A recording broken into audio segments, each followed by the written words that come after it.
Here it is. This corner kick could be a big one. There's the cross. He rises to meet it, and it's a car!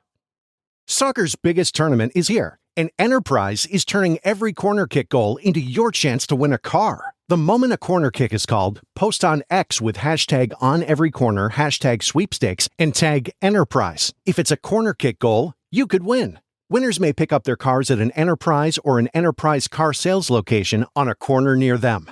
With over 1,000 corner kicks expected, that's a lot of chances to win.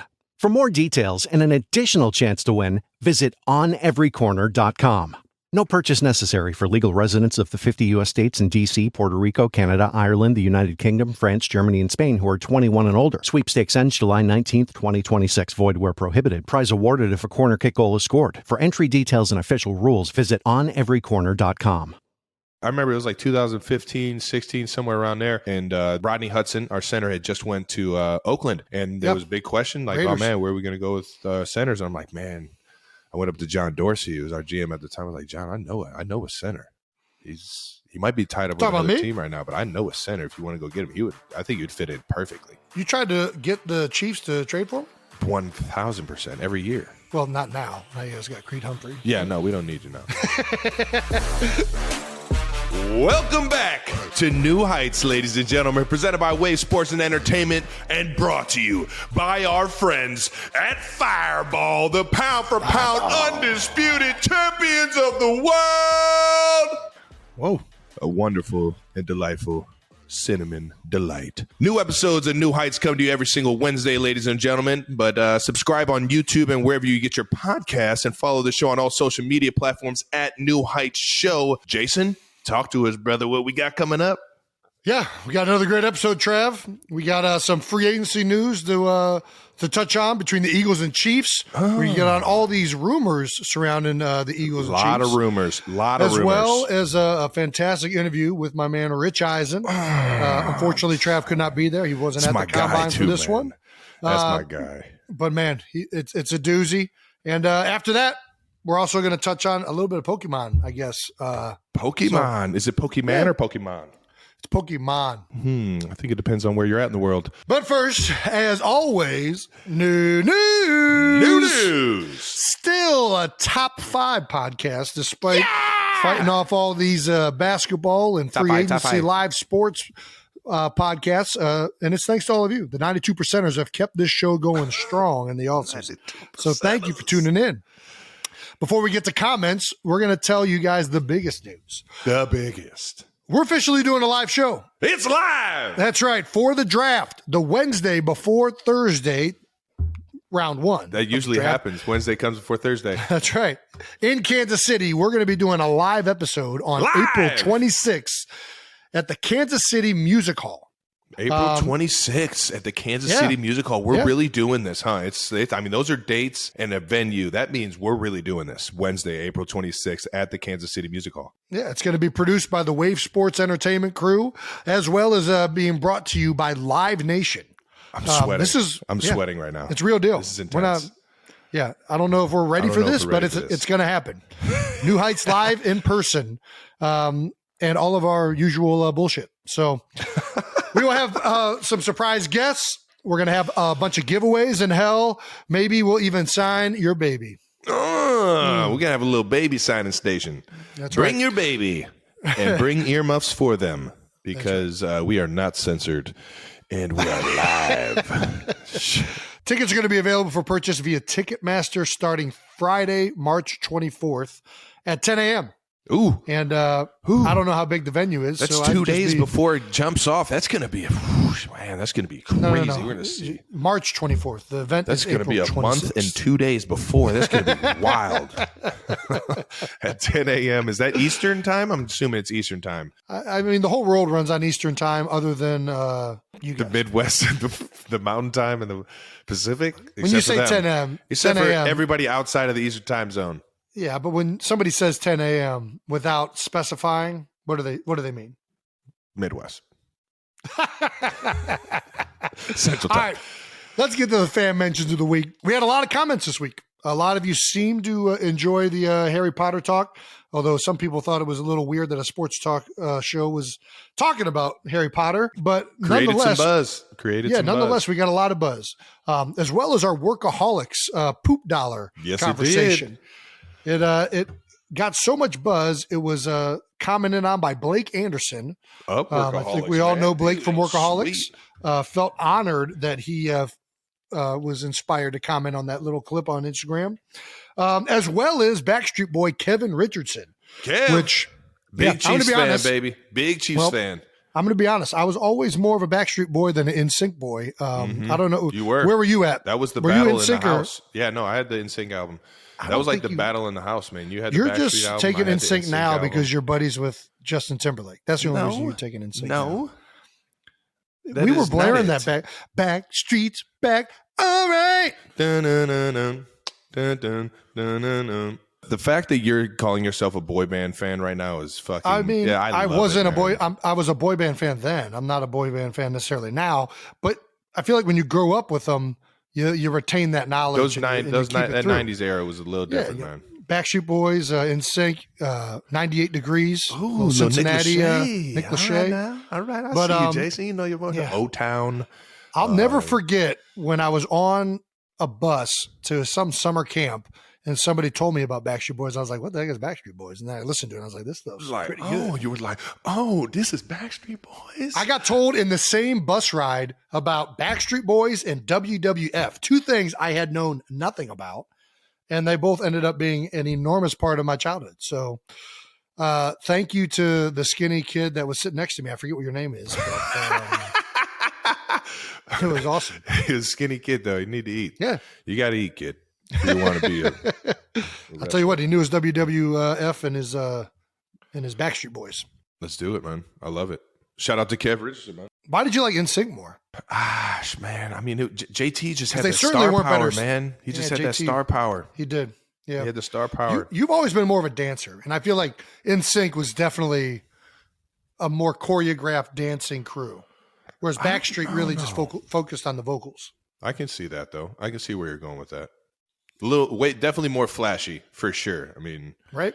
Yeah, for sure. And I was a big Mickey Mouse Club kid. No, you were not. Timberlake, Britney Spears, Christina Aguilera. Were they all in Mickey Mouse Club? I don't know if Britney Spears was. I know Christina Aguilera I don't think she was. Yeah. There was some other people. Somebody else in there. Goofy? Who am I thinking of? Who else was in there? I don't know. I don't know either. I forget. There was one other.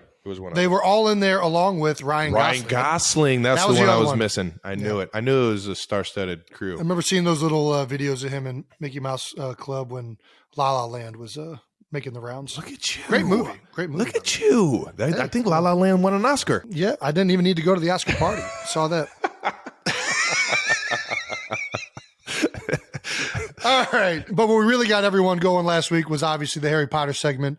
The Jason Kelce sorting hat of NFL players into Hogwarts houses. Yeah, for some reason, a bunch of people thought that I belonged in Hufflepuff, which is preposterous. Let me tell you, what's crazy about the Hogwarts houses and just really Harry Potter genre, they've had to expand it for all the fans. Right. So now Hufflepuff actually has like a meaning and like a reason.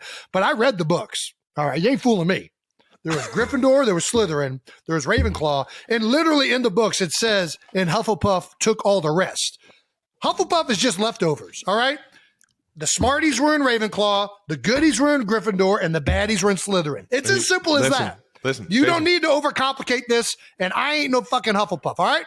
There ain't nothing wrong with leftovers, Jason. I love some good leftovers. Listen, you need leftovers. Everybody needs leftovers. That's what I'm saying. You don't need I'm a little bit too ambitious, though. Everybody's playing this Harry Potter game and thinking Hufflepuff is some noble house to be in. It's not a noble house to be in. All righty. We also asked Twitter to give us the name of this Harry Potter book and of the Harry Potter book of this picture. And you guys did not disappoint. No, there were some good ones. There were some good Matthew ones. Neary, Harry Potter and the Goblet of Fireball. I think Fireball is going to like that name. We also got Harry Potter and the Magic House from J.J. Martinez, clearly drawing inspiration from Travis's new Hogwarts house, the Magic House. Harry Potter's real house. We also got Stephen Gallone, Harry Potter and the Cursed Jabronis. I like that. That's my favorite one so far. Baby. Haley Crane, Harry Potter and the Fight for Hermione. Not bad. Right over your head? Yeah. Right over it. That's all right. We'll move on. Boom and Soon, Harry Potter and the Masters of the Wonderlick. Ooh, I don't know if we're Masters of Wonderlick, man, but I can see that's a fun name to say. We're certainly not. Masters of Wonderlick is a fun one. Kirk Cousins probably is, being a Ravenclaw guy. Yeah. Didn't Colt Bill McCoy? Belichick's Didn't Colt McCoy like ace it? Didn't he like? I don't know, Trav. I know that Ryan Fitzpatrick, I think, got like a perfect score, if I'm not mistaken. There you go. That's what I meant. I don't know if it goes in the A, B, C, D realm. So ace it might have been the wrong one to say, but yeah, that's what I was going for, Jason. They're both white quarterbacks. Yeah, they look alike.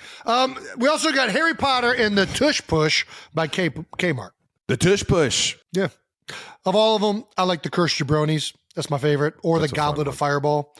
Actually, I'm lying. I like Harry Potter and the Magic House. The Magic House. Something simple about it. Now, because we love doing these kinds of segments with you guys, and somehow we actually got Trav to kind of take part in the Harry Potter segment, which he had no previous knowledge of or anything. Dude, I love that ride at Disney World. We also got another one coming up later in this show, but right now we actually got to talk some football first. Ooh, that is right. We got a good one. Actually, we got to talk about. No, that's right.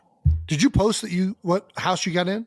Or is that just something that we know? No, that's just something we know because I felt way too much of a dweeb to actually tweet out that I made a profile on HarryPotter.com just to take a test that I had no idea what it was even asking me. I was in a whole different world there for about 10 minutes. In the words of the great Maury Povich, what did the test results reveal?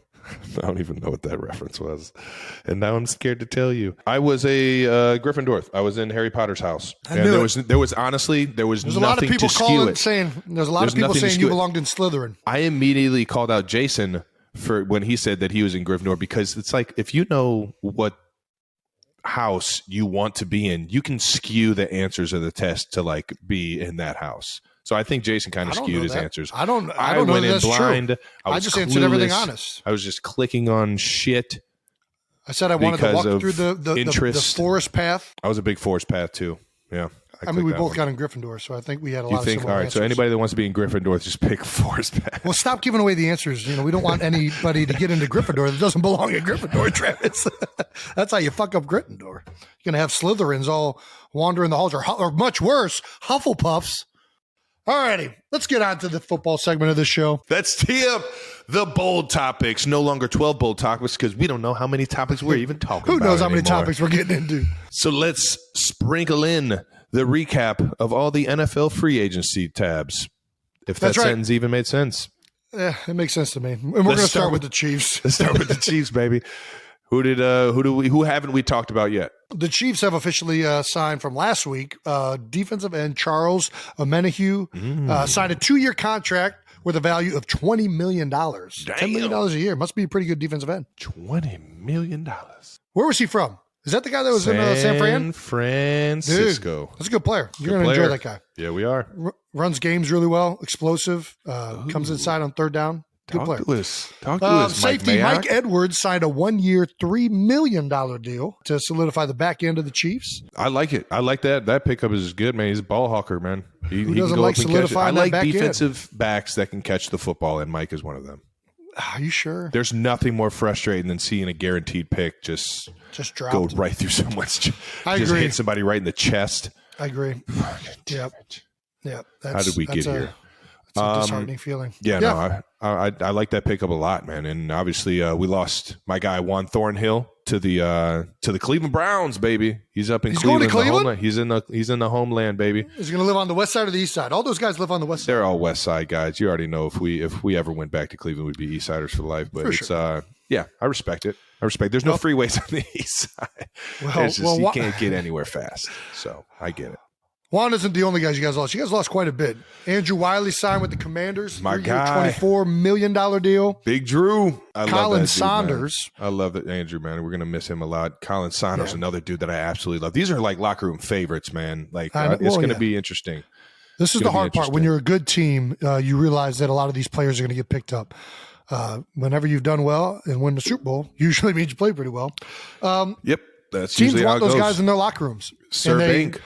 Yeah, Sir Binky is gone. Agreed to a 3-year deal worth up to 14.5 with the Saints. Deserves every bit of it, man. The big one, obviously, is Orlando Brown. Signed a 4-year, $64 million contract that includes $31 million signing with it stings.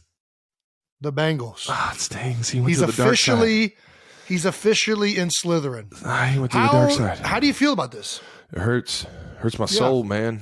It hurts my soul. It's like watching your best friend just turn evil on you. Yeah. It's kind of how we felt when Javon signed with the 49ers last week. Yeah, that's tough, man. He obviously, I mean, the past 2 years we've struggled beating the Bengals. So there's been a lot of build-up and emotion of I would say not necessarily hate, but just dislike towards the Bengals because they keep beating us and they keep talking about it every time they do. So it's man, to see him go to the dark side, man, it's an awkward feeling. Obviously, hope that he has a absolute Hall of Fame career. You know what I mean? Wish nothing but the best for OB. He was an unbelievable leader, an unbelievable teammate on and off the field. We got countless memories that I'll fucking cherish. But obviously, him going to the dark side, it's on and popping, OB. Do you think the mayor helped recruit him? I have no idea if the mayor is he even still the mayor. I thought he resigned. And then we lost Juju Smith-Schuster to the New England Patriots, which that hurt, man. Another guy that came in was really the leader of that wide receiver group for us last year, to be a first year guy on the team and to kind of, take the group and really just set the tone for work ethic and attention to detail and things like that for a lot of the young guys. Can't say enough about what Juju was for us last year, and I'm sure he's just going to transition that over to New England and help New England be a better team, man, without a doubt. I'm happy he got paid. You can't hate, you know what I mean? You can't help but appreciate guys that you love go out and get paid, man. Hell yeah. And all the guys that you just listed right there, Andrew Wiley, Colin Saunders, Juan Thornhill, Orlando Brown, Juju, all those guys, man. I love to see those guys get paid, man. Yeah, I mean, what do you think? Do you think he introduces Belichick to TikTok finally? The big TikTok guy? I don't know. It sounds like a fun challenge, though. Juju, you got to get Bill on a TikTok, man. Just do a quick one. Just do a quick one. He doesn't even know he's on it. You know what I mean? Just kind of flash him, flash the camera on him. Moving on to the Eagles, who have been busy since we last talked. Boy, have we. The guys that have officially been signed are a big one. Marcus Mariotta signed a 1-year deal with the Eagles, $5 million that could reach up to $8 million. A guy that the Eagles have been trying to get since 2015. You guys almost traded your entire organization just to get this guy in the draft. Chip Kelly has been those are the dying. rumors. He's been dying to get this guy to the Eagles, and he finally got what he wanted. The Eagles finally pick him up. I don't know that. Yeah, I don't know if he still wants him there. But either way, Marcus is, he sent me home in the playoffs one time. He's a great quarterback. I think it's a fun pickup for you guys. I think he's a guy that, can come in and win you guys ball games if needed and run a Jalen Hurts style offense. Yeah, I think that's the biggest thing is obviously he's had a lot of success in the league, former top pick overall, and he can do the read option. He did it all in college. That's why Chip was rumored to be interested in him, if not for sure interested in him in 2015. He'll be able to do some things that we'd like to do with Jalen Hurts and won't have to completely change things up. So, excited to see and meet Marcus Mariotta. I've never met them. So, yeah, me neither. I don't think I might have just dapped him up one time in the Pro Bowl. Fletcher Cox resigns, which was a huge guy to bring back, obviously big time leader and a legend in the city of Philadelphia. He was the one we were waiting for. $1 million. We were waiting for him. 1 year, $10 million worth every freaking penny. Fletch weighed in on our Nick Sirianni interview, actually. That's right, yeah. He tweeted in quotes, "It be your own people." In response to the clip of Sirianni saying he lied about putting in Cox to QBC play. Sometimes, you just gotta give guys energy and let them down easy. Well, that ain't right. But it's definitely good, always good to have a guy like Fletcher Cox on the freaking roster, man. That dude's a beast. No doubt. But guys got a few cornerbacks. Greedy Williams agreed to a 1-year contract. James Bradbury agreed to come back for 3 years, and so did Darius Slay. Big play Slay. Big play Slay. After pump faking everybody. All right, Dude, y'all, I'll see I y'all thought he was later. gone. On Twitter, I thought he was gone. It was a done deal. What's up, y'all? I'm in this thing for $42 million with $23 million guaranteed. Got a nice little payday for the next 3 years, brother. Congrats, man. Obviously a big fan of Slay. He came in the same year, man. Hold it down for 2013, baby. He actually he did tweet goodbye to Philly before re-signing, which is always. I'm aware. I thought it was fun. Over. Yeah, I thought it was over. I mean, the whole entire world did, and then Slay just slid back right into it. That Slay slide right back in there. Oh, would I say that? What? Jennifer Slay tweeted that you were her favorite Eagle outside of Darius. That's very nice. I think that is only because I'm married to Kylie, because Kylie and Jennifer have, or at least on Kylie's side, she loves Jennifer.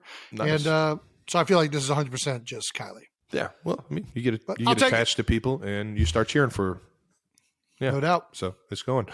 But you guys have officially said goodbye to a few guys, and that's always the hard part. Zach Pascal signed a 2-year deal with the Cardinals. Isaac Pascal. Isaac Seumalo. Yeah, this is the one that hurts, obviously, our O-line room. Isaac's been here for a long time, ever since 2016 season. So, signed a 3-year, $24 million contract with the Steelers, back with Andy Weidel, who's in that front office now. I think it just hurts when you lose a guy that is a really, really good player, such an important piece to your room, and just a great friend. I think Steelers are getting a bargain, man. This dude is an unbelievable player. I'm happy that he's getting paid. But, man, this guy can do everything. He can do center, guard. You guys are really, really going to enjoy having Isaac Seumalo up there in Pittsburgh. That's a huge chess pieces at the old line, man. When you can move guys anywhere, that's big time.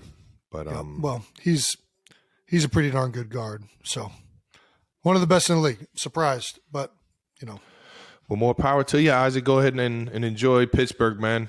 Have some what's in Pittsburgh? Go and get some Pamani Brothers. There you go. Go get some Pamani Brothers, baby.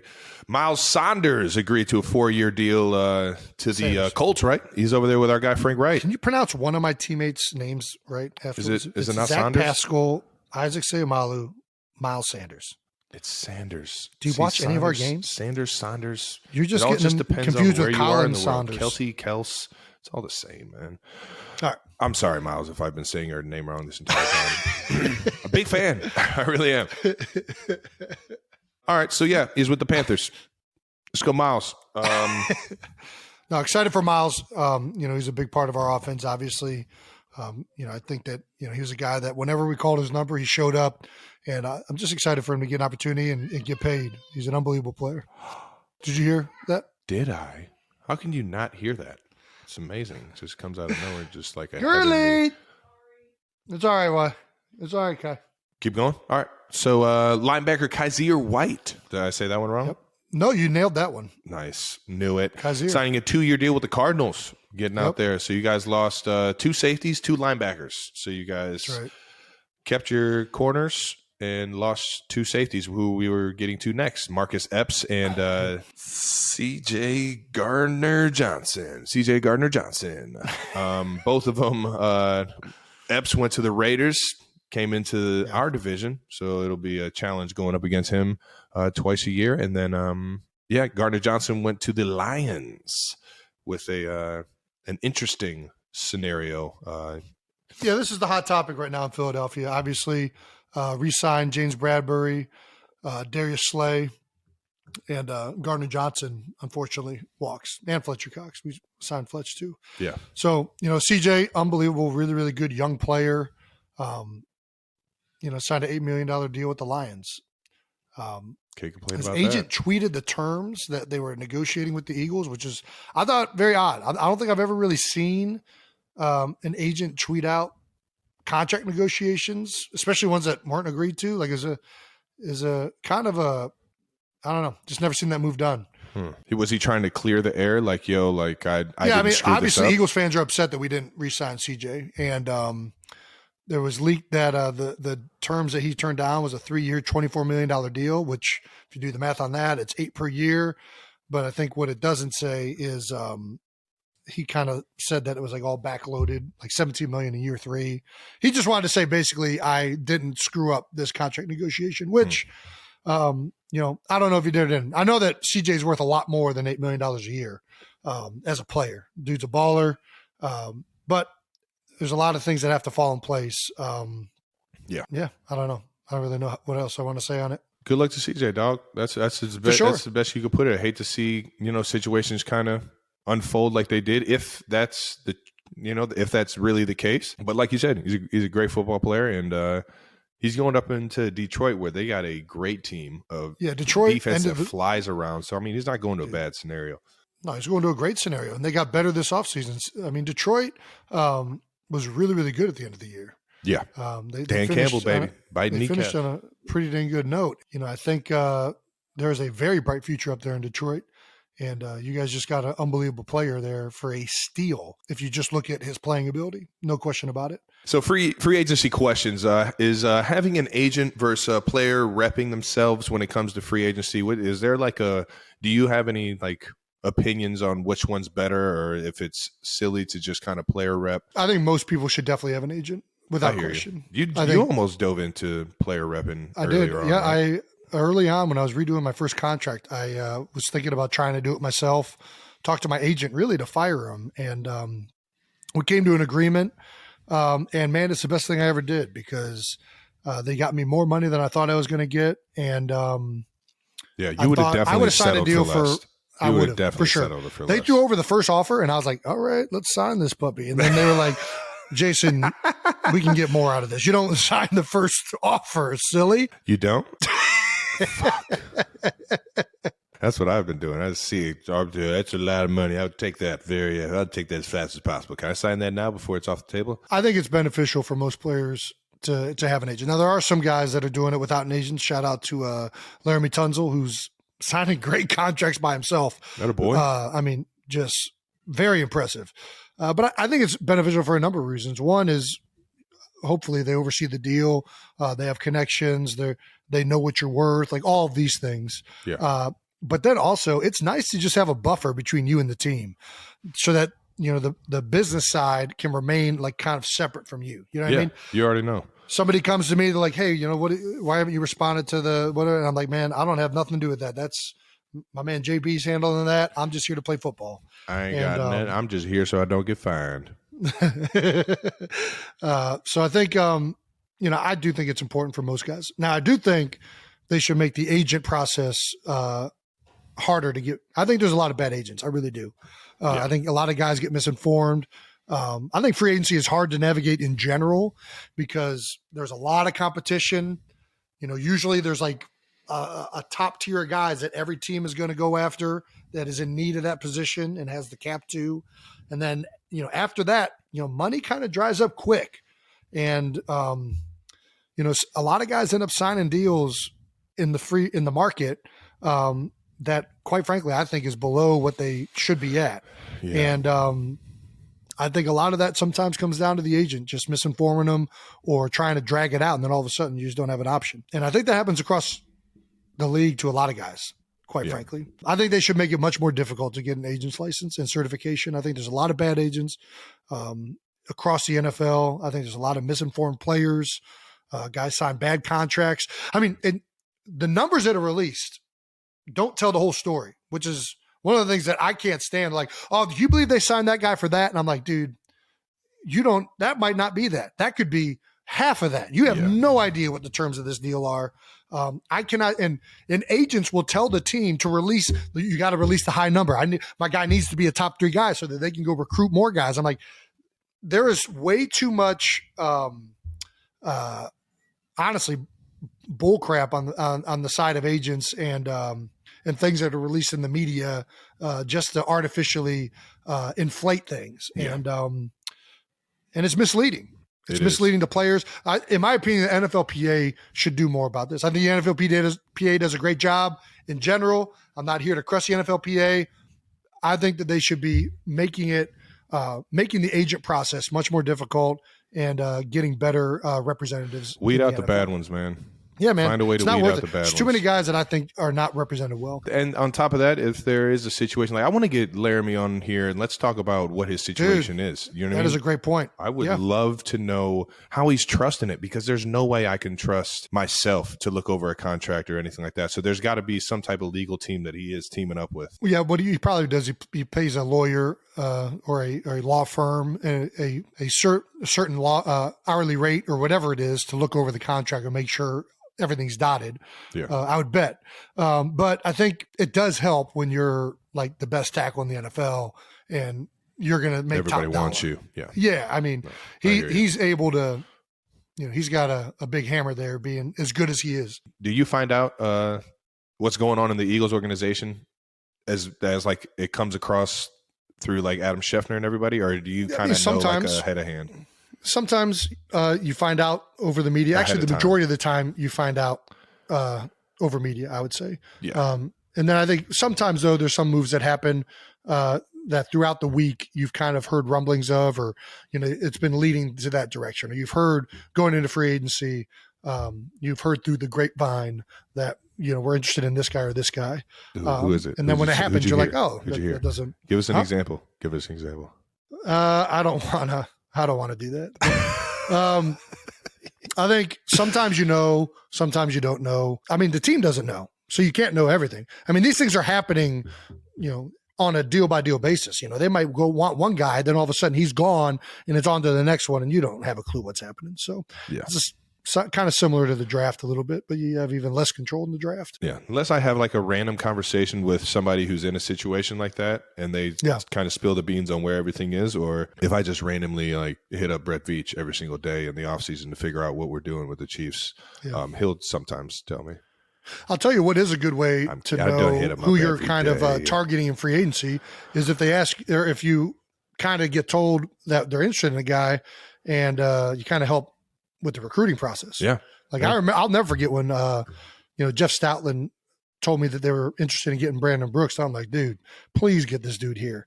He would be so beneficial. He's an unbelievable player, big, strong, fast. So I made sure I'm texting Brandon Brooks throughout free agency. Nice. And he came. And he came. I think it was probably the money, but it's nice to let somebody know you want to play with them. And I definitely wanted to play with him. For sure. Yeah, no, I remember it was like 2015, 16, somewhere around there. And there was Rodney Hudson, our center, had just went to Oakland. And there was a big question like, Raiders. Oh, man, where are we going to go with centers? And I'm like, man, I went up to John Dorsey, who was our GM at the time. I was like, John, I know a center. He might be tied up with another team right now, but I know a center. If you want to go get him, I think you'd fit in perfectly. You tried to get the Chiefs to trade for me? 1,000% every year. Well, not now. Now you guys got Creed Humphrey. Yeah, no, we don't need you now. But before Creed, and honestly before Mitch Morse, but it was there was a one point in time where I think there actually was a call or a conversation and didn't go very far. That almost happened. Is that what you're telling me? No. All right. It was a call that never came close. But that was about as far as me trying to recruit Jason Kelce gone. Right. But yeah, I feel like the free agent, you got to be able to talk to somebody, call somebody and have a conversation with them, make them feel comfortable about where they're signing and stuff like that. That just goes with being a good teammate, reaching out to guys and that have just signed, or, all that is just making sure you set the tone for the chemistry when everybody walks in the building, man. For sure. I'll tell you what I'm not good with, though. I'm not good with goodbyes. I got to text some of these guys. We lost a lot of great players with the Philadelphia Eagles. The guys have they've been important people to our organization. So, I think, it sucks. That's the sad part about free agency is it's sad and happy. You're happy guys are getting paid. You're happy guys are doing well. But obviously, you don't want to lose any teammates. You kind of want to play with these guys forever, and it just doesn't happen. Yeah. I'm with you, brother. Most interesting part of free agency to you so far? What was the most interesting one? We got maybe Rodgers to the Jets. Yeah, I think the Rodgers situation with the Jets and Packers, that's the most interesting one to me. Yeah, it's pretty how that's going to go down. Another Hall of Fame quarterback in the AFC. Gotta love it. Zeke released by Dallas. Man, that's last play he ever had in a Dallas uniform is. It's a hard one to swallow right there. Jalen Ramsey to the Dolphins. That's big. That was interesting because they're only a year away from that Super Bowl, and that defense looked like they were a stellar top tier defense. I think Bobby Wagner left. Jalen Ramsey leaves. The only one left now is Aaron Donald, and he's said on camera, he said he doesn't really need football anymore, so it's got to make sense for him to play. I think one that isn't really on here, but I think it should be, is the Chicago Bears Panthers trade for DJ Moore in the first round. I think Chicago's low key this offseason. They're making some moves. Yeah, they're signing some good players. That GM came from KC. He's doing some good things, and they got some really good draft picks ahead of them, as well as they've given Fields. They've given Fields some tools now to be successful on offense. So I really think that they've made a lot of good moves, and it also kind of tells you what they're going to do in Carolina.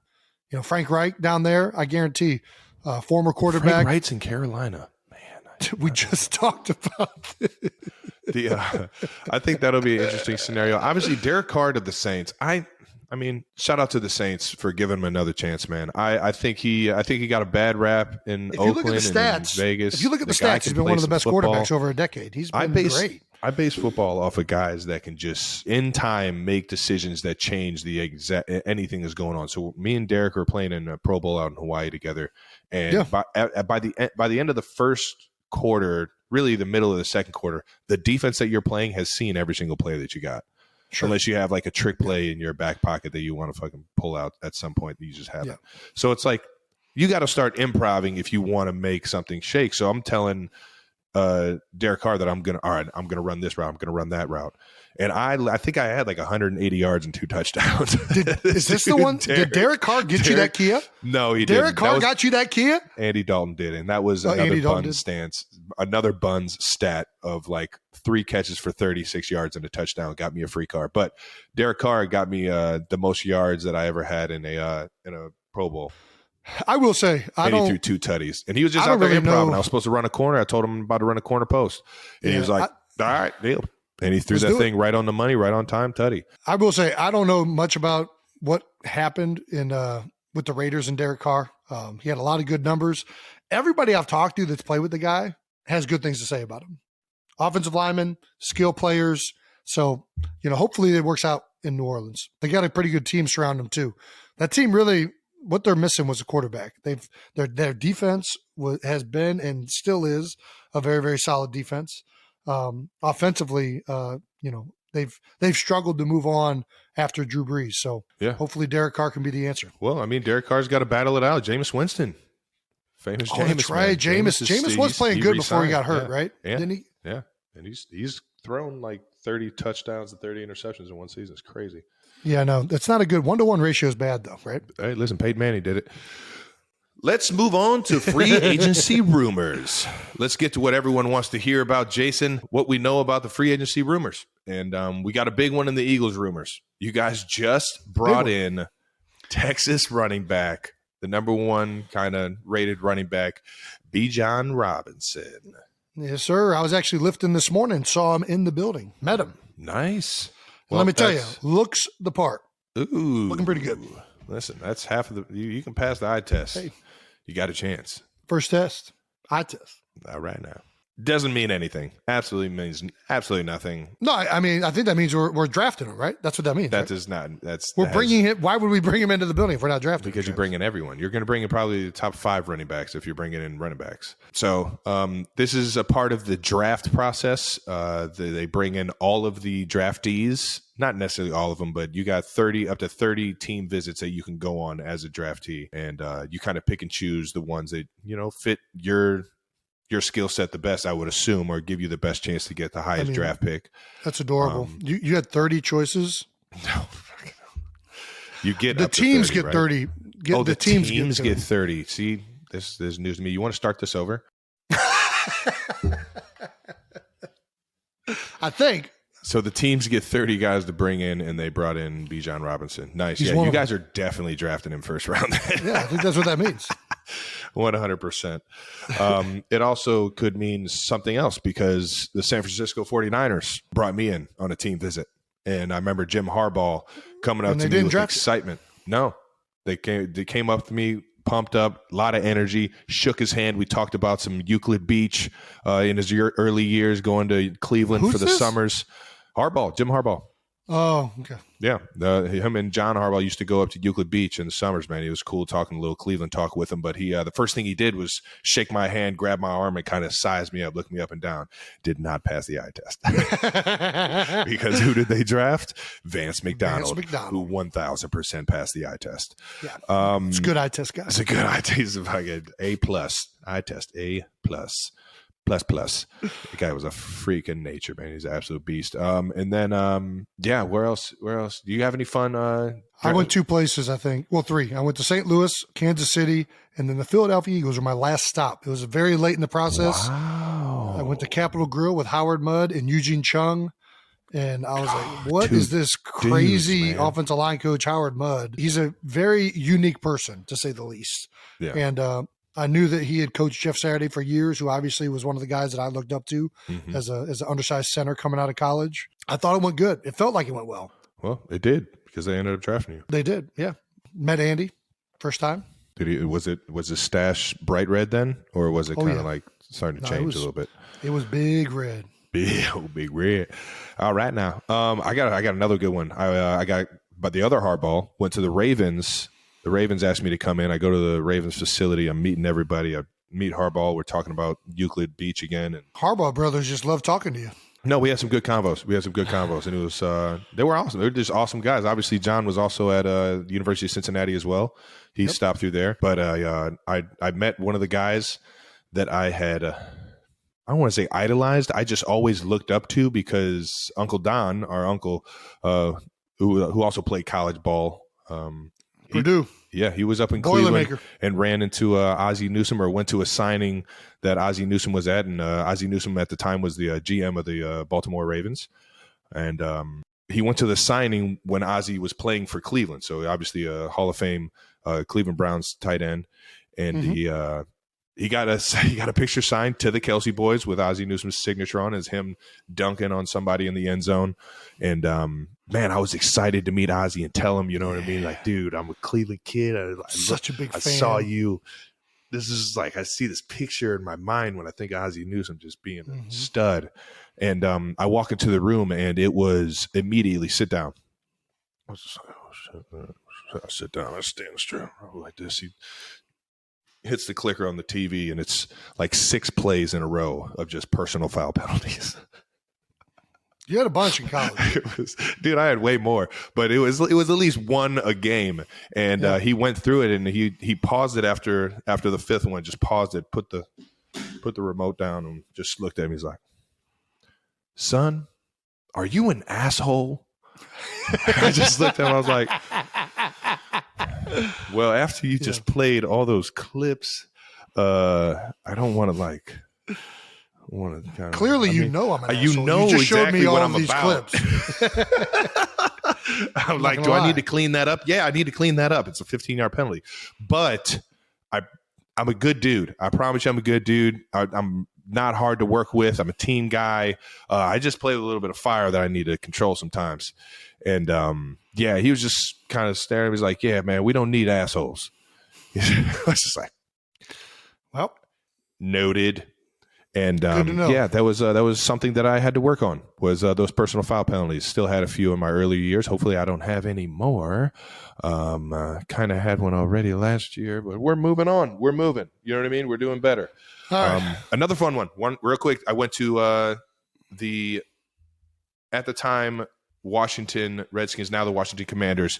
Mike Shanahan walked into that room not knowing a single thing about anybody. So I walk in, I meet Mike Shanahan. All right. I meet the offensive coordinator, Kyle Shanahan. And obviously Mike Shanahan, big Denver Broncos legend, right? Yes. Won all those Super Bowls with Elboy. Yep. And I'm meeting all these guys. I meet Kyle Shanahan as the OC. I'm like, oh man, nice to meet you, man. That guy was electric. He seemed really smart. And then I go in and I meet the tight end coach, and it's Sean McVay. I'm just like, damn, man, this dude has a lot of energy, man. That dude was really fun to talk to about football, man. And he seemed really excited about getting better. And then like I'm passing everyone in the hallways. They knock on the door, introduce me to Matt LaFleur. I'm like, dang, man, Matt, he seemed like he was like fun to work with too. Like, man, these dudes are all like young. It's a good crew. Fun, like a good energy. And then I go and meet the Don, who's Mike Shanahan, and he's talking to me about how the test that they just put me through, that I scored very high on like the problem solving tests. There was like this like puzzle, like a therapist sat in front of me, or a psychiatrist, I should say, one of those. I'm not sure which one's right either. Yeah. Put like puzzles in front of me and asked me to like decipher them or like figure them out and tell me why. And it was just like I was going through all of this, and it didn't last very long. But when I got out of when I went into Mike Shanahan's office, he told me is like I was one of the highest graded on those, and I was like, oh man, that's got to be a good thing, right? Yeah, I can problem solve, man. Sounds great. I'm good at getting out of problems. Does that mean I have a lot of problems? Like in my head, I'm like, I don't know if this you just have a lot of experience of getting out of it. Yeah, I don't know if this is a good thing. Screw it. Either way, they drafted Jordan Reed, who's a dog for quite a bit of time. He was a dog. Yeah, he was a dog. They drafted him after you got drafted, though. Correct. Very true. Yeah, that was a fun little kind of tour I went on, though, man. Had a fun time kicking it with Rex Ryan. I went on a lot of interviews because I had a red flag, and they wanted to get to the bottom of it. They were like, we gotta interview this guy to check out what he's all about. He has good film. Good film. Very interested in what this guy's been doing, though. Yeah, we also got some Chiefs rumors. That's right. Chiefs rumors. Patrick Mahomes has mysteriously, well, not mysteriously, I guess, very subtly liking some tweets about DeAndre Hopkins and Odell Beckham Jr. All right now. One is from the new chief, Charles Omenihu, that says, DeAndre Hopkins, come on, fam. We waiting on you. Chiefs Kingdom. Okay. You like that? I like that pound. Yeah, the pound. You said it like you were part of Chiefs Kingdom. I like that. Well, I did, I've done it a few times. You cannot go wrong with a guy like D-Hop.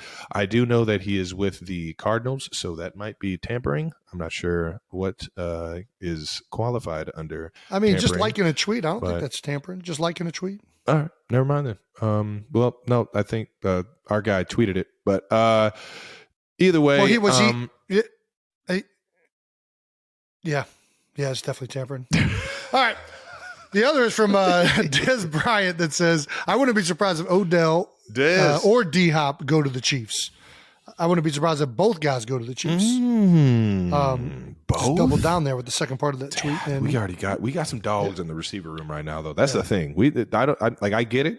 Odell, D-Hop, top tier guys. Perennial. You guys got all that money left to spend on receivers, right? What money? Yeah, we don't have very much, I don't think. I don't know where our cap is right now or how close we are to it. Have you liked any of their tweets? I'm not big on Twitter. I'm not very big on Twitter, but when I do go on Twitter, I will like a tweet if it's not tampering. I don't think liking a tweet's tampering. Good point. Tweeting a tweet could be perceived as tampering. Well, here, I'll tell you this. This is what Brett Veach told me. He said that I'm not going to tell you. Stay the fuck out of my way. Don't fucking call me anymore about this, Travis. Stop calling me. All right. Sounds good. I don't want Veach. Your brother. Oh, no. Yeah, he looks good. Well, somebody he goes to his assistant. Will you keep Travis out of my office for the next couple weeks? All right. Players as. We've reached the segment where we have moved beyond football in some ways. Oh, this is a new segment. Nice. It is. Players as is a new segment. We obviously did the Hogwarts houses last week. This week, in honor of Risa Del Puerto on Twitter.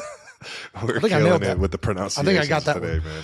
All right. Since y'all did Hogwarts houses, can you please do NFL players as Pokemon? Yes, Rissa. Pokemon. Absolutely.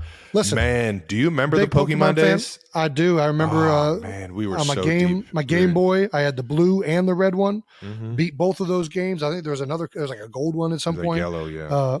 That was like only Pikachu or something like that. I did them all. Anything on the Game Boy I did. I haven't done it since, well, actually, I had to take that back. I also did Pokemon Snap on Nintendo 64. Got all those Pokemon. So I've been catching them all for a long time. Trav, are you a big Pokemon guy? I already knew the answer to this. Yeah, no, I was. I was about it. I was about it because, it was our childhood. But other than that, okay. I haven't really kept up with too much Pokemon since our childhood. Who was your starter in Pokemon? Who's my starter? If I could get a Charizard, man, I'm in.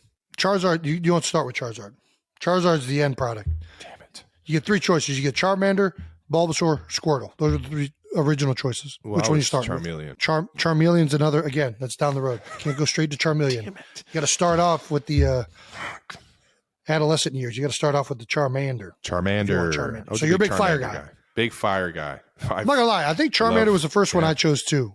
Something about fire is just more intimidating than water. And it was like a dinosaur. And leaves. Well, they're all Bulbasaur definitely is kind of dinosaurish. Yeah, but he's not a fun one. He's like kind of like a what was Bulbasaur's?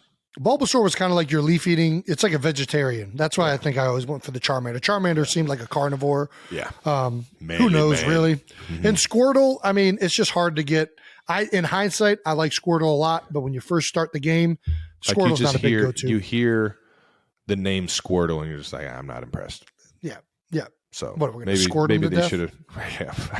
What do you got, a Super Soaker kid? Real original. Water Pokemon named Squirtle. Yeah. All right, here we go. Right. We're going to get to the players as, okay? I guess we'll get to me and you last. Let's save us. The first one, I think this one's pretty obvious. We got A.J. Brown. Oh, that's the easy one. Yeah, I think we're going to go Machoke. Machoke on A.J. Brown. He is a absolute... He looks, I mean, it's A.G. Brown right there. I think this one's pretty self-explanatory. That's Swole Batman. Pokemon's ripped. Swole Batman's ripped. And, yeah. No, that's I mean, one of these looks like the other. A.J. Brown. I hope the NFL guys that were listening, nobody takes offense to this because this is all our producers. I hope you all take offense. This is all our producers. We had nothing to do with this. I have something to do with it. They already got rid of mine. All right. Laramie Tunsil. This might be my favorite one. This is a good one. As, of course, coughing. This one, not so much for looks or temperament. It's more just, I think it's in reference to his iconic draft day video that really ruined his entire draft stock, which is terrible in hindsight. Now, he's killing it now, he's one of the best tackles in the NFL. He's making $24 million a year, whatever it is. Yeah, he's doing all right. So, yeah, Laramie Tunsil, coughing. The gas mask, baby. Lock it in. Tyreek Hill. What are you going? Who are you going with Tyreek Hill? I'm going Pikachu. He is the most electric player in the National Football League. You can't say anything wrong about the guy. He is small version of the most electric player, and I think that's Pikachu in a nutshell. And honestly, Pikachu, Pokemon, I always thought Pikachu was like that, the main character. Was I wrong? Yeah, right? you're not. I mean, in the show, he was the main character. I think Pikachu always got the most amount of love. And then there's obviously the one game where you had to play with him. Yeah. So I think, Pikachu is for sure the iconic character when you think of Pokemon. Lightning quick. And when you piss him when you off, play with Super Smash Brothers, he would do that. He would do that little maneuver. And that reminds me of Tyreek Hill. So I think that's a good comp. Thank you. I knew one, guys. I knew one. Brady, you got to go with the best Pokemon of all time. The most powerful one. Mewtwo. That's right. Dude, that looks like him right there. You see it? Yep. You can see it almost in the cheekbones. Very Brady underwear. Cheekbones. I actually have a pair of Brady underwears in that purple color right there. I got my Tom Brady's. I'm trying to be great out here, dog. All right. Andy Reid. I don't know. I don't know this one. This one's name is Alakazam. Look at that mustache. Looks just like Big Reed. Big Red right there with the mustache. Yeah. We need to change him red. We need to just change him from yellow to red. And then that would be a perfect combination. We're going to make a red Alakazam. Either that or just a red mustache. That's pretty good right there. Yeah, that'd be accurate. Trevor Lawrence is a good one. Trevor Lawrence. Who we got? I think you're going to like this one. I don't know if you know who this Pokemon is. We got Jinx. Look at that. Stop it. What the fuck? I mean, it's the hair. It's the hair. It's fucked up, but it is 100% the hair. George Kittle's also got a picture that works really well for Jinx. He's got the locks. He's got the locks for sure. That's funny as fuck. Damn, sorry. Listen, Trevor, man, I hope you don't take offense to it, bud. Justin Herbert. Jolteon. I mean, this is... okay. Chargers. Yeah, that's the only reason this even works. No, I see it. Yeah. All right. Cool. Electric Pokemon for an electric player who plays for the Bolts. Who's Derwin James then? If he's a Charger, is there another Charger Pokemon? I feel like I mean, there's a bunch of electric Pokemon, but I think the one that sums up Derwin James' attitude the most is Poliwrath. Look at him; he just looks like a bully. What? He hits you so hard that you start seeing that little spirals. You got pow, and then you're like, "What's going on?" And you're doing like Derwin this. James is a bully because he powerbombed me. That's fucked up, mean, he does it to more than just you. He plays like a bully, no doubt. Point. Antonio Brown. AB, not in the league anymore. Who we got? We got Gyarados. I don't know if that's how you pronounce that. That's how I always say it. I don't get it. Well, Gyarados is well known for its fierce temper and reputation for causing nothing but destruction, which I think you see a pattern. And then, of course, Gyarados' iconic move is pool, where I think we all saw Antonio Brown whip out his Gyarados in that pool that one day.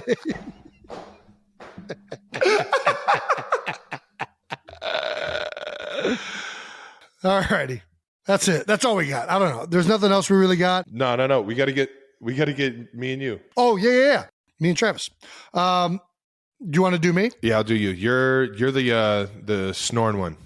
You're the fat boy. The big boy. Fat one. Of course. Snorlax. Big fat boy that snores. Listen, I'll take Snorlax. Snorlax was one of my favorite characters. I idolized Snorlax's refusal to get out of the house growing up. He just was not a big mover. And I've really been a big fan for a long time, Snorlax. So I will gladly be Snorlax. Trav. Our entire childhood growing up. My entire childhood, you'd never realize this because you were asleep and you were a part of the snoring. No, you snored, I realized it, Travis. Mom snored, I didn't snore growing Dad up. You're snored. Ridiculous. Yes, you did. No, I didn't. I know for a fact you did. All right. I listened to you. It was like a choir at night. Everybody had their own tone. There was like only everyone one was person. Together. You and I both know there was only one person that was bringing the house down, and that's Mom. She was up on the third floor, and if we didn't close the little door that went up to the third floor, you weren't sleeping. She was, wall rattling snores was Mama Kelsey. No, it was wild. It was wild. And then, we know now she has sleep apnea. I didn't even know what that was at the time. Her and Dad. And then it turns out everybody's got sleep apnea in the family other than Trav. Yeah. Well, and I've been tested, and they said you don't. But I also snore, which I think means you do. So who knows? Who am I? Which Pokemon am I? Trav, you're a tough one because you're too handsome to really compare to a lot of Pokemon. But I think so. I tried to go the flanking route. Like, which Pokemon is the most deceptive and the most trickery? Because you're a man of tricks. So I went with Mr. Mime. I think it's a great Pokemon. I think it really suits you. He has the ability to fit in really with any crowd. Very good at copying people and taking dance moves and just watching them and then doing them.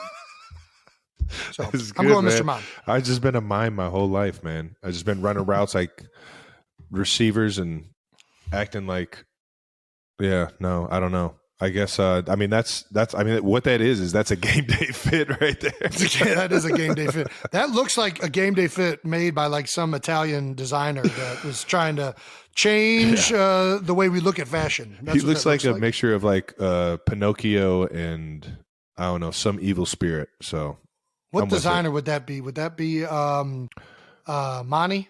That looks like a Marnie. Marnie? Yeah. Marnie? I could see Marnie getting crazy creative with it. Yeah. Unique. I could see that. That's pretty good though. The mime, the ultimate flagger. I'm just creating an illusion in front of you. I'm just creating an illusion. This has got to be the least creative Pokemon, right? It's they just only one with legitimately like an American put a human name on there. It's like an American. It's like, all right, Mr. Mime. All right, we're running out of. We got 149 of these suckers. Where do we get the 150th from? I saw a mime on the street today, and I thought it might work out as a Pokemon. That's a good one. Yeah, it's pretty good. Very odd to just have one human on there, and it's a mime. Well, that's fun. That was fun. Players as. Let us know what you guys think of it. If you guys have any other Pokemon that you think me and Jason would be better suited with, please let us know. And keep shooting us with these players as. We like this segment. It's a fun segment for it. Yeah, or if you have a better name for this segment, because players as seems a little off. So if you can think of a better name, we'll take that too. All right. We're going to get to the Rich Eisen interview, the reason everyone is here listening to this episode. My guy. Once again, the Rich and Eisen interview is brought to you by Accelerator Energy Drink. And we're drinking the same one today. All right, Orange Mango? What do you think? Dude, I drank one. It's one of my favorites. I drank a limeade one the other day. Good one. Dude, it was really good. Yeah, I don't know what the flavor was, but it was cherry limeade. That's it. Cherry limeade. I know the flavor by the back of my hand. Berry lemonade. What else we got? Peach Paradise is another good one. Yeah, there's a few good ones. You got these down. You're big energy drinks. Yeah, I love these things. Drink them every day. Yeah, Trav, you're about to watch one of the godfathers of Sports Center school me when it comes to interviews. So, without further ado, here's the Rich Eisen interview. Rich! I'm rich. Are the cameras now officially on? Oh, the cameras are now on. That's how I could tell we're rolling, that you're full of shit. That's how I can tell we're rolling. But it's good to see you, man. It's a pleasure. Thank you so much. Same here. So our guest is one of the guys who made Sports Center. He is also the first on-air talent for NFL Network. That's true. The first man, I believe, to run a 40 in wingtip dress shoes. Yes, yes. Lace up Xenia Crocs. Not to be. I'm sorry. Specific. You know what? It's so difficult to not be a control freak and be in the answer as opposed to the question. You drive the segment. I'll be quiet. So first of all, I would much prefer that you take over the segment. Should I introduce myself? Yes. He's a great guy.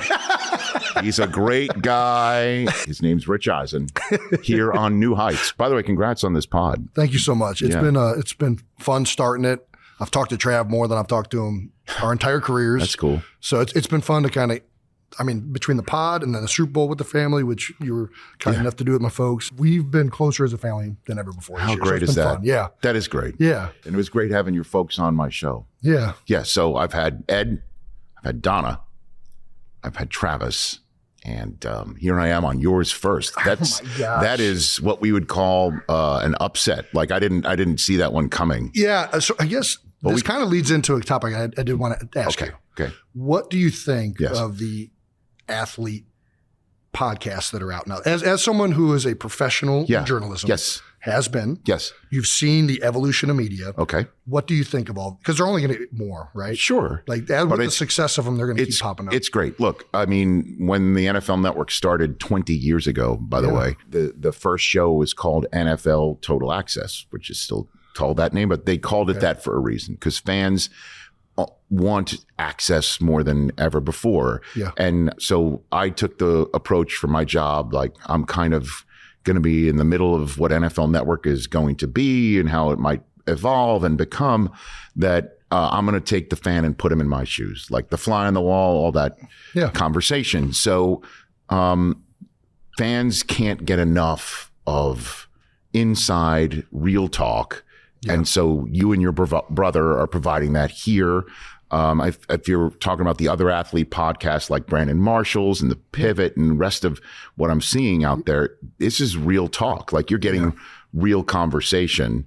Part of the conversation at the Super Bowl was about your teammate, and James and Bradbury before the game and what, I guess Debo referred to him, not to stir anything up here on New Heights, but that's the sort of real talk you'll sometimes get out of these podcasts. And I think it's great. I think it's great. And I think it's great that, you have a platform and you can come on here and control your own content. The narrative. You are correct. Yeah. Like that's what this day and age is about. Like you don't need to I need a press conference. No, you need a podcast, So I think it's great. I really do. Awesome. Yeah. That was one of the reasons we started, honestly, was first of all, seeing some other guys that had some success, and we were certainly nervous of, if the season's not going well, how the fans going to react to it. These were all like very big concerns going into it. Yes. Got really lucky that we both went to the Super Bowl the first year we did it. Incredible. But I think the other big piece is what you just said is like, I have the ability to talk and say exactly what I think. Yes. And control that narrative instead of saying it through somebody else, which, journalism has done that really, really well for a long time. Yes. I have nothing but respect for all the beat reporters in Philadelphia and everybody that covers anything. No, you don't. I do. You I should some. say some. You're right. Not everybody. Yeah. But the vast majority. Yeah. It's been fun to be able to do that. And it's been cool to be able to have that connection with fans that I haven't really had before. Yeah. Right. And, like you let everyone know you were coming back by making a video, pounding several beers. Like, is that what you did? It was just one solo. Just one. Okay. It was great. And well, for me, that would be multiple. You're one, hammer down. It'd be a sipping night for me. But so you were able to do it on your own terms, your own way, with your own brand, with your own style, and get it out there. I mean, there's nothing more powerful than that. And I guess I should also, when you're talking about players podcasts, if I don't mention Taylor Lewan, and with the boys. What's his name again? Compton. That's Will it, Compton. right? Yeah, all the. Yeah. They'll be very upset if I don't mention them. With the boys. So they're sensitive. They are. They will come after us on they're social media. They're sensitive. So I just wanted to mention those guys. Give them a shout out. I do mean this. When I told Travis I was coming here, or when we told Travis we were coming here, and he had to go to SNL. And we told him we were talking to you. I know. It's insane. Never in a million years. Sorry. Yeah. Couldn't be at the Combine. I've got a host Saturday Night Live. It's like, that's an acceptable reason. Right. Yeah. Like that, it sounds so absurd. Like it does. Right. It reminds me of a time in high school where I asked a girl out on a date, and her answer was, I can't do it this weekend. I'm going to Yugoslavia.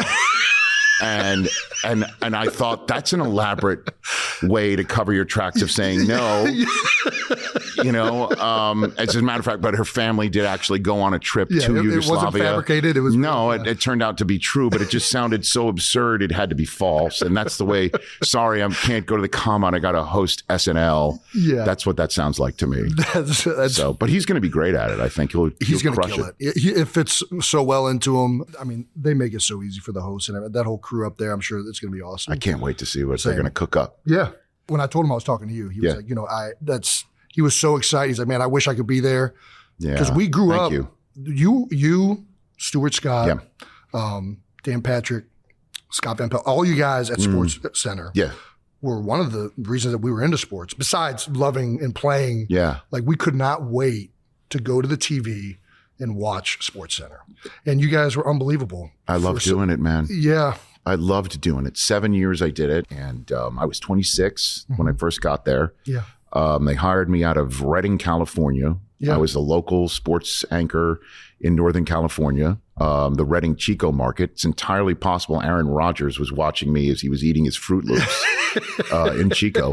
By the way, I'm serious. Okay. Like, it's entirely possible. Like, that's where he was living at the time. And if he turned on Channel 7, he was watching me do my thing. And, awesome. And ESPN, I sent a tape to a headhunter, and they found me there. And age 26, I was right on SportsCenter. And time of my life, man. Yeah. Time. I'll see a video. Somebody will tweet out like a highlight of me calling a Miami of Ohio game in '99 of a SportsCenter highlight. And it looks like it does look like a different person. It just feels like out of body watching that. Yeah. I've never thought about that. Like, it all gets. That's because you haven't lost your hair yet, Jason. It's going. If you do, no, don't even start. Don't even start. No, you're good. You're in good shape. I wouldn't. You're not. It's not. You don't got the creep going on just yet. How old are you? 35. Yeah. Yeah, you're good. Yeah, you're good. So that's right around. That's when I started to lose mine. Mm-hmm. So I think you're fine. But yeah, it just felt. It just feels completely weird, and it was just it was an amazing time. Yeah, I loved every minute of it. And did you go straight from SportsCenter to the NFL? Yeah, right in 2003, I was getting married, and my contract came up 8 days before my wedding. Yeah. So I got married 7 days after leaving ESPN, or being handed a cardboard box and told to leave. Really? Yeah, man. Yeah. Wow. People tap you on the shoulder, as you know. Yeah.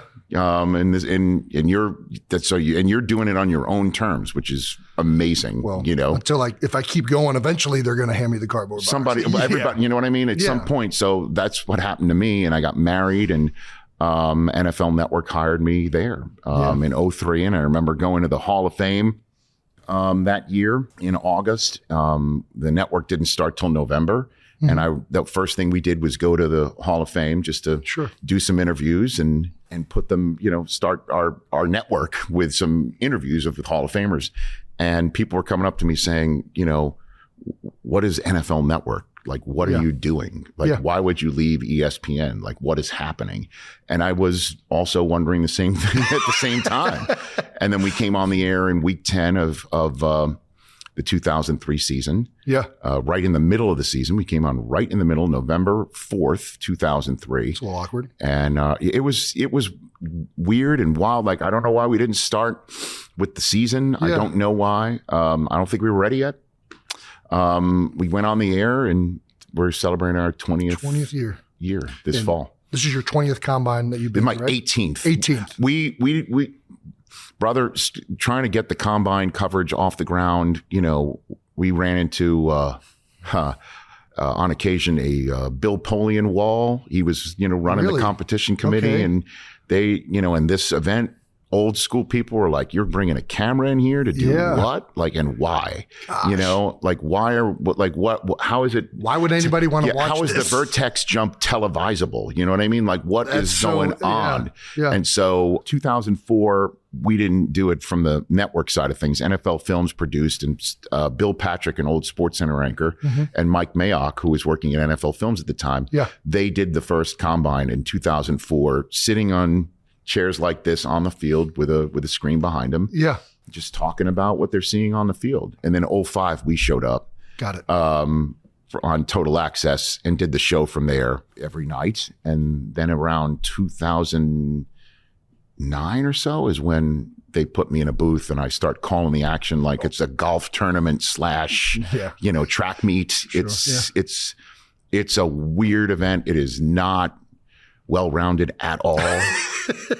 But it is, again, a time of renewal. Like, it's been 2+ weeks since the Super Bowl, and I miss it. And every team is now on the clock. Yeah. And so many questions abound about, you're one of them as well. Like, what you're going to do is one of the many questions that people want to know the answer to now. Where's Rodgers going to go? What's going to happen with Lamar? What's going to happen with the Jets quarterback? What's going to happen in fill in the blank, any team? Everybody's making news now, and the combine is an excuse to talk about it. Yeah, yeah. Well, it's also everybody's coming here, so it's like, have you ever gotten like inside information at the combine, just talking to executives? Oh my God, are you serious? Okay. Here's the deal: the combine is it's a gossip. It's not good. Oh my God.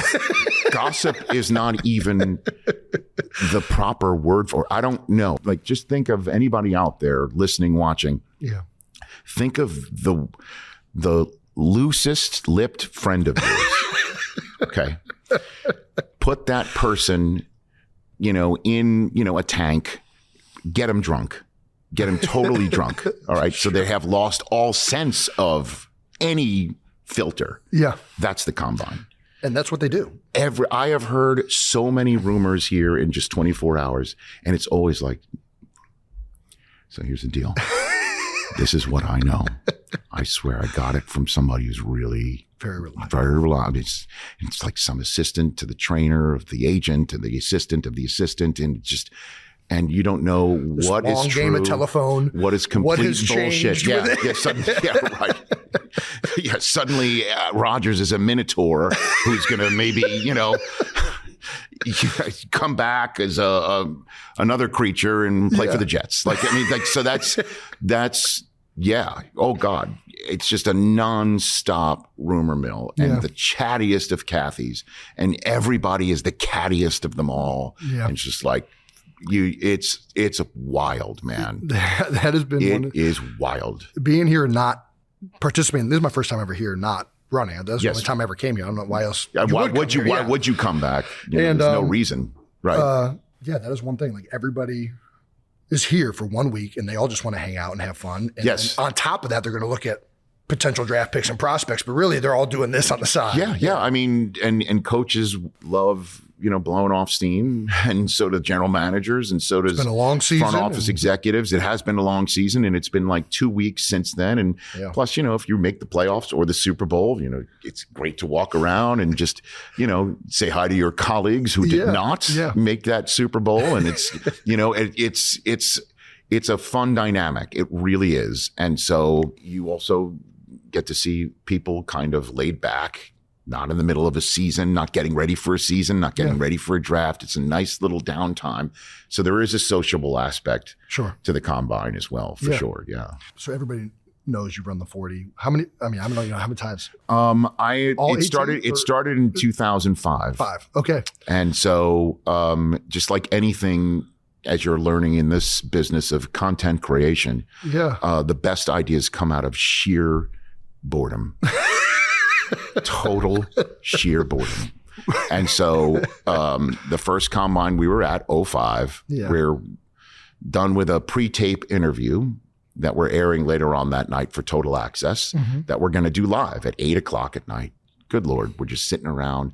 It's me and Terrell Davis sitting in the stands at the old RCA Dome, just waiting on a break. Everyone's on a break, dinner break. We're just, I'm sitting there in my suit and he's sitting there in his suit. We got nothing to say to each other because we've been hanging out all day. And I hear the hum of the lights and the air conditioning.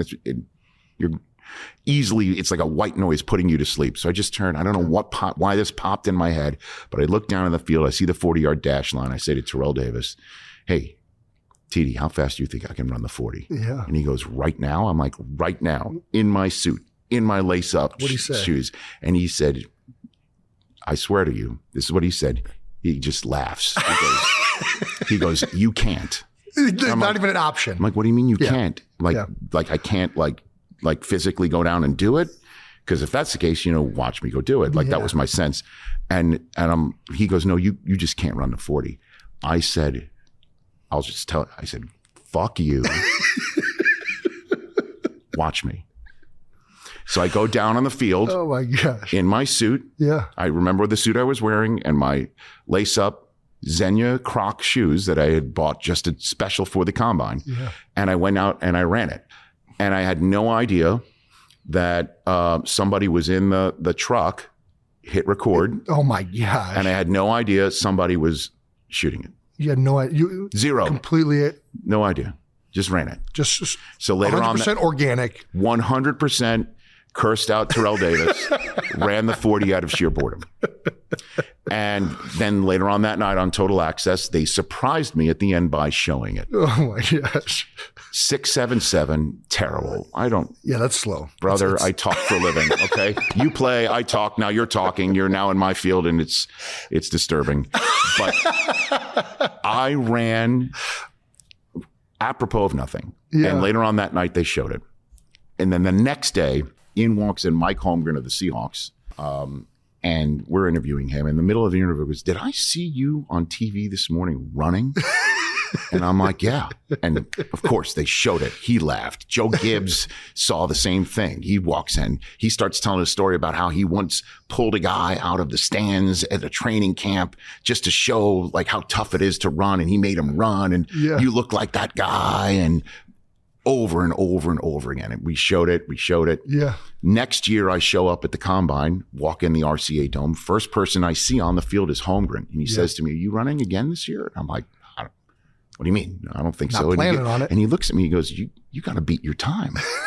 I swear to God, this is how this was born, Jason. He goes, you got to beat your time. And I'm like, oh my God, Mike Holmgren is like challenging my competitive spirit. Yeah. How do I not try to beat that? Yeah. And he just looks at me and he goes, just don't hurt yourself.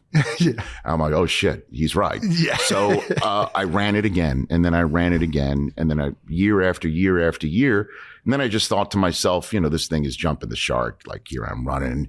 And just as that happened, they came up with the advent of the simulcam, like, so overlaying one run after the other. And so you would now overlay the real 40-yard dash runs of really fast people over me. Of elite athletes. And just watching them fly off the screen, and I'm barely at the 1 yard line. You know, it was like slapstick comedy, even worse. You're in a full suit. The worst one was then they decided to overlay me against BJ Raji. You remember BJ Raji? Of course, okay. big nose guy. I mean, I don't know if you ever were on the Green opposite Bay. side of the line of scrimmage. Yeah, I bet. yeah. Like the two of you were probably, who am I saying, future Hall of Fame center.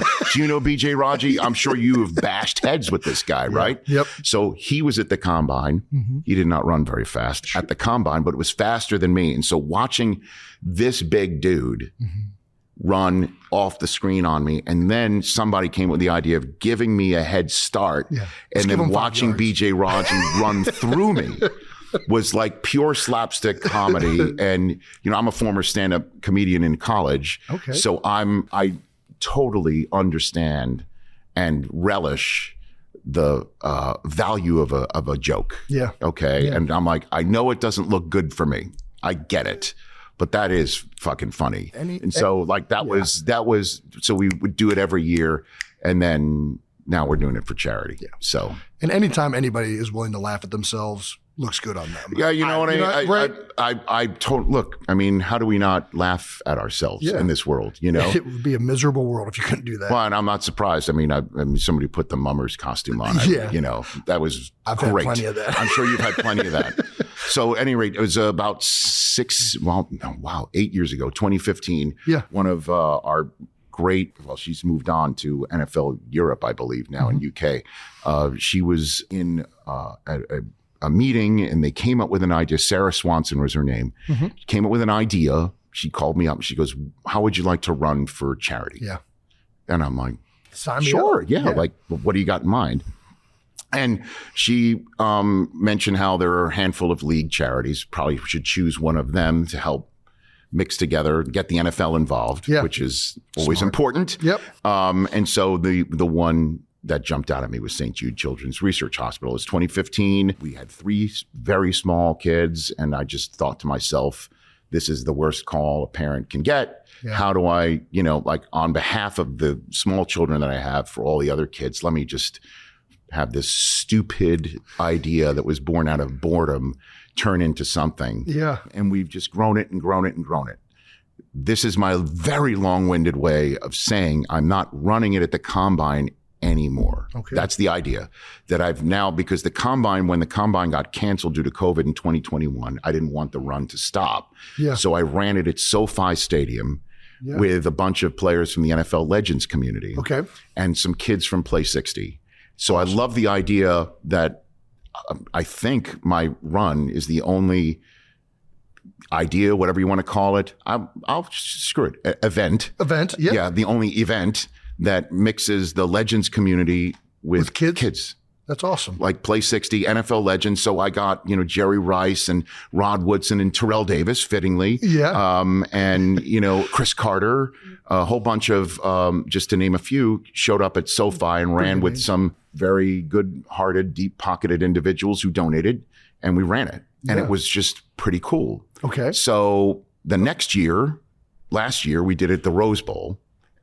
That was incredible. I'm a Michigan guy, I'm a Michigan man, and I covered the Rose Bowl and Bo's last game for my school newspaper. And here I am in the Rose Bowl with the St. Jude logo painted on the field. It was wild. That's unbelievable. And RG3 ran and Vic ran and fast. And that got some more buzz going, which obviously means more donations. Yep. So I think that's the way to do it. That's how you're doing it this year again. Yeah, I think that's just the way I'm going to do it from now on, because I can also, make it bigger, hopefully raise more money. Right. And I also combine Legends and kids. I also don't have to run here. And by running here, when I run here or when I ran here, it's the end of a day of a broadcast when I'm sitting on my ass eating like garbage. I feel like my hip flexors like atrophying and I dreaded it. I would be doing that this whole day. I'm up in the booth. You can ask Mayock, or you had DJ on, I think earlier yesterday, Daniel Jeremiah. Like I'm up there like stretching and commercial breaks and whatever. miserable. I'm like, oh God, I have to run later today. You know, it's not the way you want to get up around. No, just asking for an injury. And plus, at some point, long story short, I'm 53. I don't know how long people want to watch me run anyway. It seems like people are still enjoying it. I will take it. I certainly love it every year. Thanks, brother. Have you ever thought about doing another event too? Folks, I've said, why don't you, lift weights or whatever. 225 bench? I don't know. Then it's done. And plus, that's the logo of my show now. The Running Man is the logo of my show. Yeah.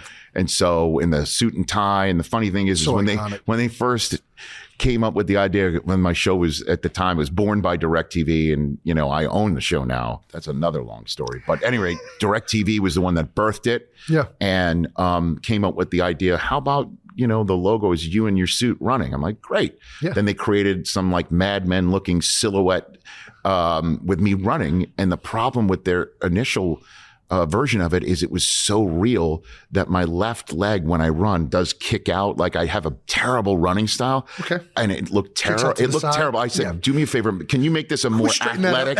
And I watched them, Jason, on a computer take my leg and move it in more underneath my body to make it look like a more athletic silhouette. Like, I'm like, okay, now we're good. Yeah. I feel like the 40 is the event, though, that everybody watches the combine for. Like, all the other events are great. When you're in it, you care about all these drills and what you're doing with coaches. But as a viewer, was the first time I ever saw the combine. Yeah. The 40 is what gets you there. Well, it's also the most relatable thing, Jason. I mean, like, when you're going through your drills here, that you're being put in positions that are not natural to the game, but it's natural to see if your ankles flex, if your hips flex, if you're going to bend, and that you're going to dip instead of bend. Like, that's what they're looking for when you're doing your drills. Yep. And for a fan, it's just like, well, I think there's a drill. I don't know if it's an offensive one, but which one? I think it is where you're lying on your back to start the drill, right? Get up and you have to shuffle side to side. Exactly, right. Like, if you're on your back, Jason, it's not a good on a place Sunday, to be. It's bad news. You're not getting up. We should not be in this position. Exactly. Like, that's not what, you want to see out of your offensive lineman, is prone on his back. But for the drill, that is what they want to see, because they do want to see your athleticism. How you get up. They want to see how your hips drop. Correct. Your ankles bend. Yeah. Right. So fans might be a little bit thrown off by that, but running fast in a straight line, that you get. Yeah. You can get it. You can also just easily understand, oh, that person's fast. Yeah. That person is really fast. Yeah. Or in other cases, not. But so that's why many reasons why I think the 40 is the most popular, and see who's fastest. And you can also do that metric, like, okay, that guy is now the fourth fastest. Yeah. And, I remember that guy who was faster, or I don't remember that guy. And it just shows you that running fast doesn't mean you're going to be successful in the NFL. Yeah. So that's a neat way to look at it. They're running their second time. You're like, man, okay, this guy was close to that first guy the last time around. Let's see if he can break that guy this time. Right. And now with the simulcam feature that I was talking about before, like, you're putting Mahomes over the fastest quarterback here, over Russell Wilson, over Dak. Yeah. And we can just compare years now. Fans love that. I know I do. I want to see. It was a game changer when they started doing that. Did they put Travis over? Did we put Travis over you? I don't know. Like, that's the sort of shit we do to brothers. Like, we do. We kind of clown him. Ran at we do that. Like, I know Trav had some. I know he ran at his pro day. I'm not sure. I don't know if he ran at the combine or not. That's the sort of stuff that we'll do. Yeah. Yeah. So, and fun. I think people like that. And also, I love the fact that we get to flex that we've been around. NFL Network's been around. We've been around. Yeah. So, and also, I want to we should show Jalen Hurts at the combine. Yeah. Right? Like, that's what we should see now that he has become what he is becoming.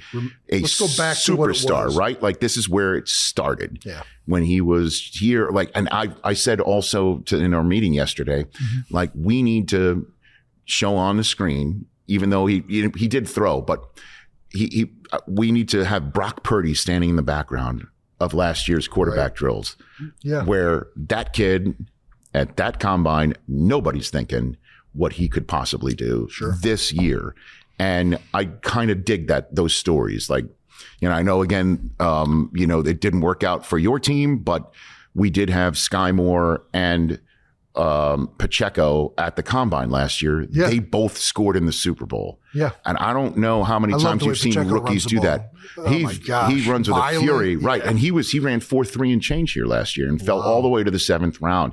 So that's the sort of thing when the running backs run, like, hey, like pay attention because the kid who ran last year was chosen 7th round. He scored in the Super Bowl. And Sky Moore, the guy you saw running the gauntlet in the wide receiver drills, he scored in the Super Bowl. Right. So you never know who's going to come out, right? And so we love that. I love that stuff. I love it. Do you have a favorite position group to watch, or ones that because quarterback's always the hardest to predict, right? Here's the deal with me with the combine. The way I view my role here is multiple fold, but I'm not here to tell you what you're seeing in a drill. And I'm not here to tell you what's on the all 22. Like, that's not my gig. Sure. My gig is to do two things. One, put everything in perspective with what team needs are. From what I do on my show every day for 3 hours, talking to people and interviewing people who are willing to come on my show.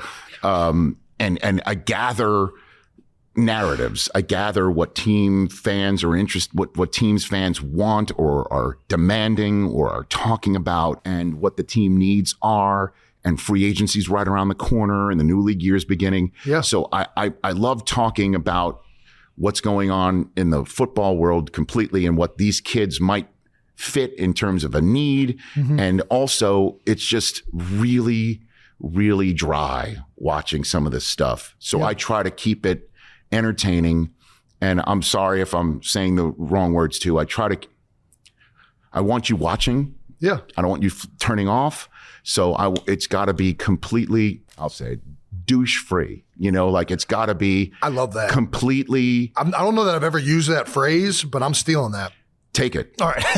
That's I know it's a very coarse way of saying something, but it's true. Like I want you to have it on, in the background or pay attention. I don't care, but I don't want you to turn it off. Like, I can't listen to this guy another second. I can't listen. How full of himself like, is this guy? I can't.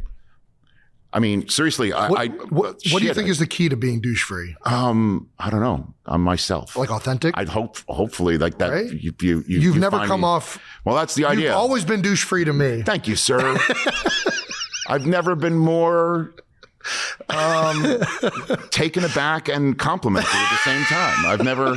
What an odd feeling is coursing through my veins right now. But I don't know, man. I'm just myself, and I try not to take myself too seriously, as we've talked about. Yeah. And, but I do want your attention. I do, it does what I do for a living requires that you stay tuned. Yeah. And, so I do 3 hours every day on my show. I do 4 hours every Sunday morning on NFL Game Day morning. Yeah. I'll be doing 6 hours tonight, 6 hours tomorrow, 8 hours Saturday, and 8 hours Sunday. And then the draft hits, and it's like a telethon.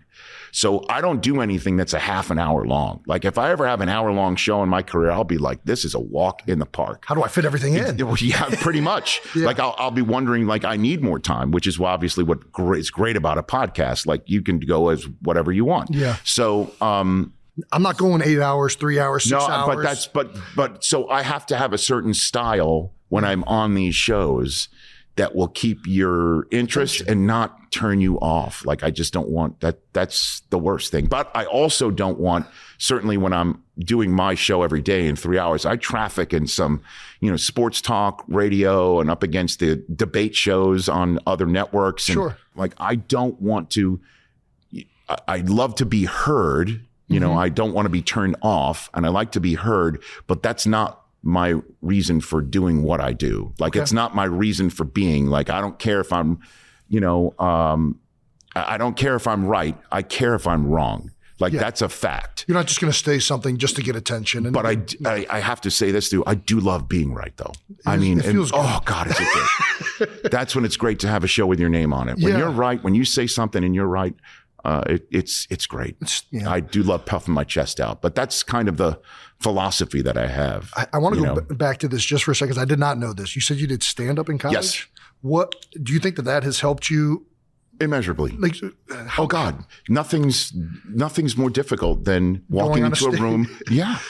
Have you ever tried it? I've never tried it. What your brother is going to do Saturday night is very difficult. Now, I know he's going to be reading off the cue cards and he's going to be rehearsing. He's going to be doing all that stuff. It's going to be as good of a setup as you can have. Oh, yes. Support system there, right? It's just an SNL support system is first rate. Yeah. Pretty good. Mm-hmm. Yeah. But still, it's live. It's live. Exactly. And right. You got to perform. You only get one shot at it. And you can't break either. And the crowd's going to let you know whether they think it's funny or not. Yes. Correct. And it's nerve-wracking. And, nothing compares to that. And that feeling when you walk into a room and you've got your set, you've got your material, and you think it's going to work, but the crowd's off or whatever. And boy, when it bombs, it's terrible. Terrible. So I always had in my back pocket, the big finish for me was, and I know I'm dating myself, Howard Cosell, the announcer. Again, this is late 80s. Mm-hmm. Howard Cosell was one of my idols growing up. I would read the letters in Penthouse magazine. In his voice? In his voice. Killed every time.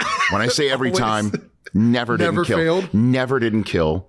And my parents came to see me one time. They're New York City public school educators who came out to Michigan. I think they even drove. Jesus. They drove and they saw it and I did the act and I introduced them in advance. Yeah.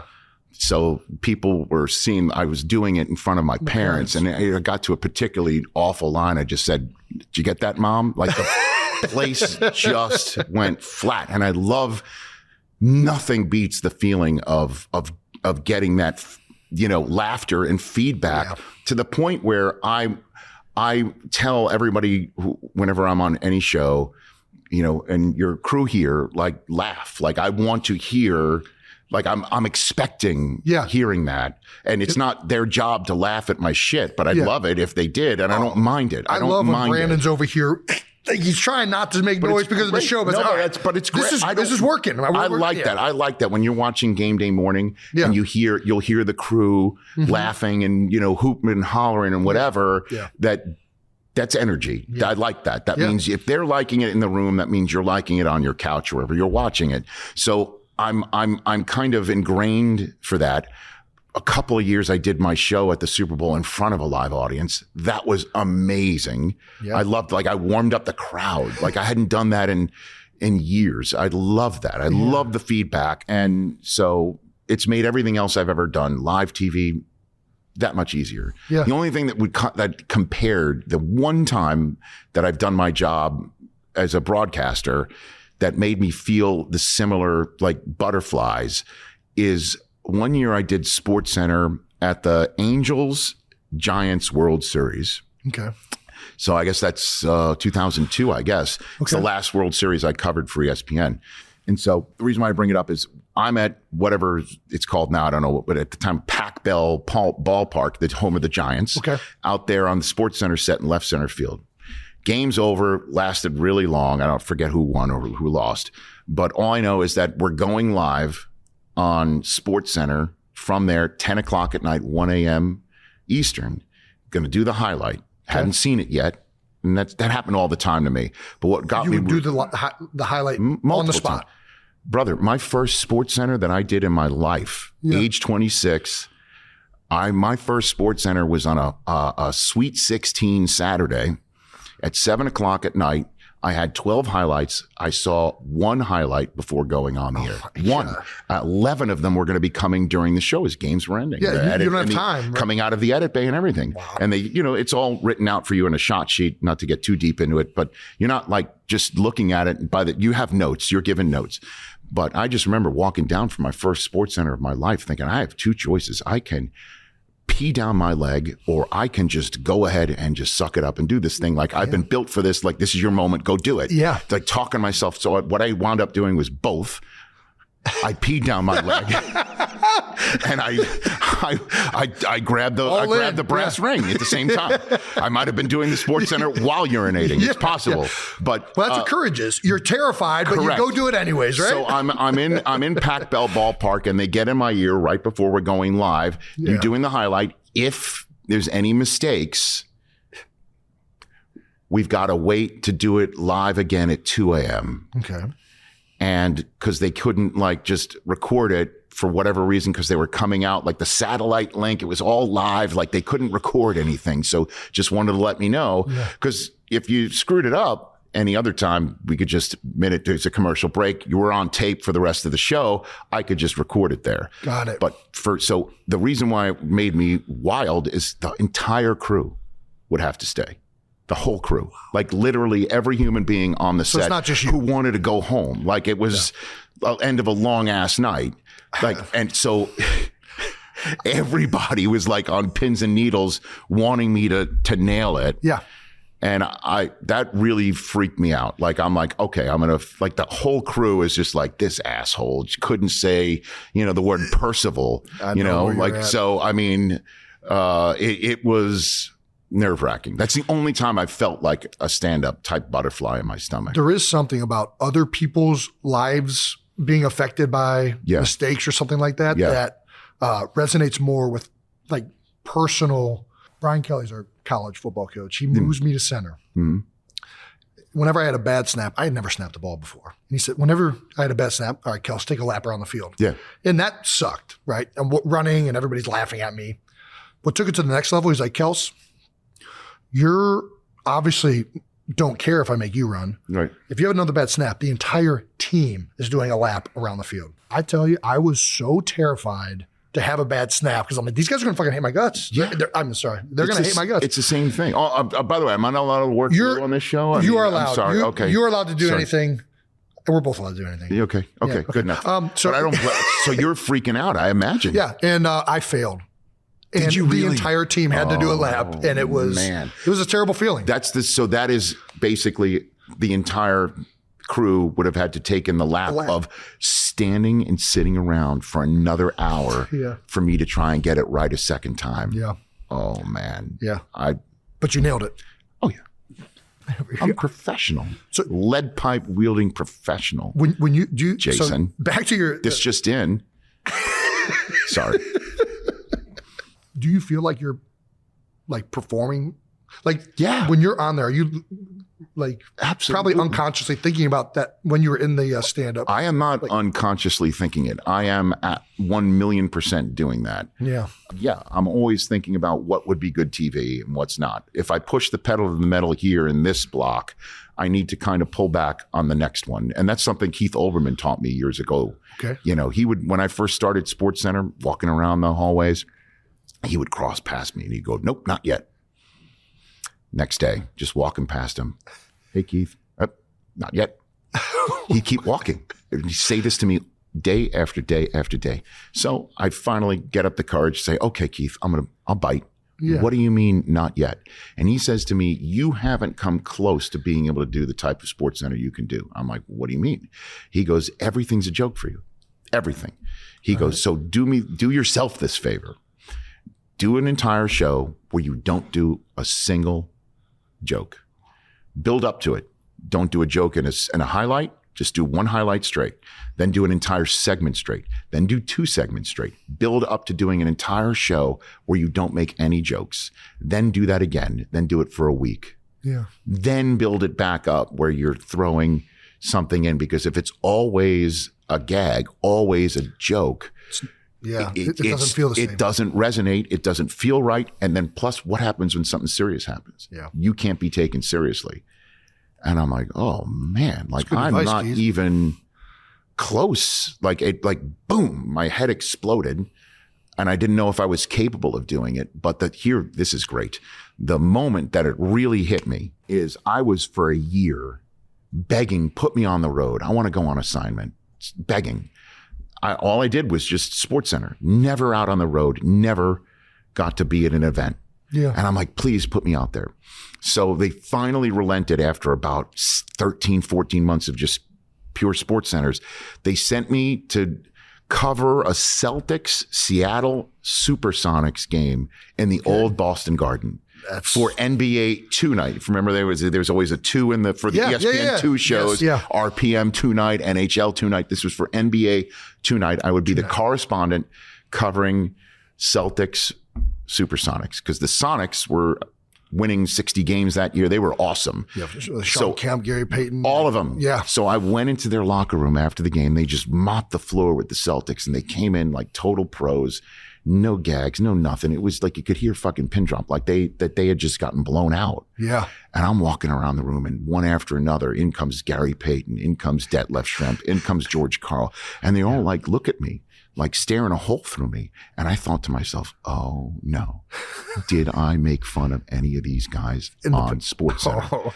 And I started going in my head, like just like YouTube going wasn't back. there yet, so you couldn't go back. Nothing was there. Nothing. No, I couldn't call myself out like I called you out to start. So yeah, like I kept going in my head, like, oh no. Yeah. And I then made a pact as I sat there and stewed and cooked, like I felt like I was, cooking in my own, stew in that locker room. I swore to myself that I would never say anything on the air that I would never say to somebody's face be able to ever again. Like if I'm having a take, if I'm having an opinion, it's something I gotta own. Yeah. And I cannot make fun of somebody just for the sake of making fun.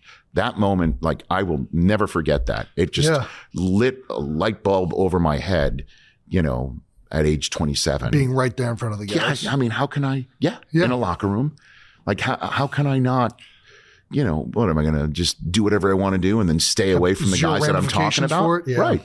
Like that's another part of my upbringing in a way, That's awesome, first of all. Thank you. Yeah, I think that's something that a lot of journalists don't do, and that's integrity to the fullest. You know what I mean? Like I'm if I'm making a living talking about the sports played by these men and women, how can I not, own that? Right. That's what I felt, and it was invaluable. These are all invaluable lessons for me. So you were begging to do events. Yeah. Now you do every event, pretty much, right? I try. Yeah. Like what is your favorite event that the draft. NFL does? The draft. I got to say, it's my favorite too. There's something about watching somebody's dream be realized, right? The combine's kind of like that too. It is. There's a lot of kids that, Stacey Dales, who's so great, and she's going to be on the field for us throughout the combine. She was saying some of the kids that she was interviewing were getting like choked up, that their dreams are just about to begin here at the combine. Yeah. I mean, this is their first time doing an NFL event, correct, meeting coaches. Correct. Being like, man, I'm getting goosebumps even just thinking about this, but I'm actually going to be in the NFL because I remember being there. Yes, because about 96% or 95%, I know that sounds really specific to show off, but I just saw the numbers, like 96% of the combine invites are drafted. Yeah, it has to be. Like, it's just like, they're in a different order here. They're in alphabetical order here. At some point, they will be in numerical order in the NFL draft. Yeah. This is your first taste of everything you've worked for, everything you went to college through, everything you've been through with your family. Hell yeah. We're about to be in the biggest, we're in the show now. Vernon Davis was crying when he was here. I remember when he jumped out of the gym in the old RCA Dome. DK Metcalf. Yeah, we don't like to think about that too much in Philadelphia. I'm sure. I'm sure. But DK Metcalf FaceTiming his mom after he crushed it here. Yeah. Because, he had a neck injury and a lot of people thought shouldn't have left school when he did. And he came here and he killed it, and he FaceTimed with his mother and he's crying. Yeah. I mean, that's what it's all about. And the draft I just love the draft. It is a marathon. It is the most mentally taxing thing I have to do because, that clock keeps moving. There's you got to be ready. Voices. Yeah. There's many different voices. Trades can come up. And I hope the draft lives forever. Unfortunately, social media, Twitter, your phones are faster than the commissioner to the podium. Really? Yeah. So I'm off my phone on the first night of the draft. I want to react. You want to I got to react to. Yeah, I got to react to. Yes, because people think I know I'm tipping a pick. Like, I know the pick because I could know the pick. By the way, yes, because when a pick is made in the NFL draft, 2 phone calls are made. One to the next team on the clock to let them know they're on the clock and who's just been taken. They tell them. Yeah, right. Yeah. And so, and then they call from the draft room, when they get the call at the actual draft, they then let the broadcasts know, so the graphics can be set on, so that the truck knows and the next team knows. Yeah. And then, of course, the player knows. And, of course, there's somebody who might be in the room who knows. Yep. And invariably an agent finds out. Invariably Twitter finds out. Yes. And Twitter, I think it kind of moved past the draft being the first to tell you, to Twitter was the first to tell you. I think that happened about 5 years ago. It's that line began to move about 5 years ago. So I don't want to be accused of, acting. I want to react. You want it to be an authentic reaction. Yes, of course. Like that's what you want people to watch. Yeah. So, and plus again, I don't give a shit about being right. I do care about being wrong. So I'm not doing the draft just so I could be, boy, man, I told you the Seahawks were going to take that middle linebacker. I told you. Yeah. I knew, because I know their needs and I know football. So look at me. Like, that's not why I do the draft. Sure. I just love being in the mix of doing something live, not just because for stand up, because everything else that I do is either previewing it or reacting to it. So the fact that I get to do something as it happens and tell you about it and be sitting alongside you while you learn at the same time, I love that shit. I love it. And stuff moves. And I hope they continue to, I think they will. Again, the draft could be done like a fantasy football draft in an hour if you just point and click. Right. Instead, it's a show. It's a show. It's made to be a show. Yeah. Jason, it is a show. Yeah. It is a show. Yeah. It is a total show. And people, I think, dig it. I think it is, again, old school to watch a draft. Because, again, you could just be on your phone, go, oh, my team just chose this, and they tweet it out. It's the only way I've ever done it. But I've never looked on. I've always just watched it. Good. Yeah. I like that. Yeah. Hopefully us, not ESPN. You watch NFL Network. I watch. No, just stop. Whatever. No, just stop. Just say the words I want to hear. I click in NFL draft. Yes. Watch the NFL Network. Thank you. Was that tough? That wasn't difficult. How difficult was that? I'm a fragile man. By the way, it was great meeting your parents. Yeah, I really appreciate you doing that. Dude. It was an unbelievable week for them, for our family. My mom, she just sent me a video yesterday, like recapping it. My dad, thanks for. It was come on. So I'm going about my business, and putting together the guest list is something that's it's difficult, because you had to pick and choose, and I'm lucky that I do get to sometimes pick and choose. Sometimes I do want somebody, but the timing doesn't work, or they're not coming. And this is not a shot at you. That's not another shot at you. But you can take shots at me. But it is a process, and so I found out, Ed and Donna Kelsey are going to be available. Yeah. And I'm like, really? Okay. And I found out that your mom was sponsored. Yep. Okay. I think it was a pizza. She was a pizza, like the code. There were a lot of just things put in your promo code. Yeah. That's what it is. Pizza. The promo code of Mama Kelsey. I'm like, wow, she's now got a promo code. Your mom's got a promo code, man. So, and it was just, I love, meeting your folks, because I know, what goes into being there, and being there and being present, and to have one kid in the NFL, not have two, and have two kids in the NFL. And, I'm not just saying it just because I'm on your podcast here. You're going to the Hall of Fame. So is your brother. I can say these things. You don't have to, but you're going to the Hall of Fame. You have two kids going to the Hall of Fame in the home state of Ohio, to be forever enshrined, and then to play against each other in a Super Bowl. That is so cool. Yeah. And I just wanted to see their dynamic, and just, I think your dad was kind of like, your mom was totally into it. Your dad, I think, was kind of like still with his head on the swivel. Like his head was seemingly swimming to me. Yeah. Over, I couldn't compute it. Yeah. So I just wanted to, have them on and just chit chat with them. I love meeting them. Which one do you like more? Wow. Look at you putting me on the spot. How do I not say your mom? Yeah, I know. Right? We all say mom. And dad's it's supposed to be mom, right? If your dad, I think my dad would be mad if I didn't say mom. Of course. My dad would have, may he rest in peace. And that's another thing too. My dad, when I first started on SportsCenter, about 2-3 years in, a card I think it was Topps, came around and made cards for SportsCenter anchors. I'm like, sure, I'll do it, and they made like a playing card for me. That's awesome.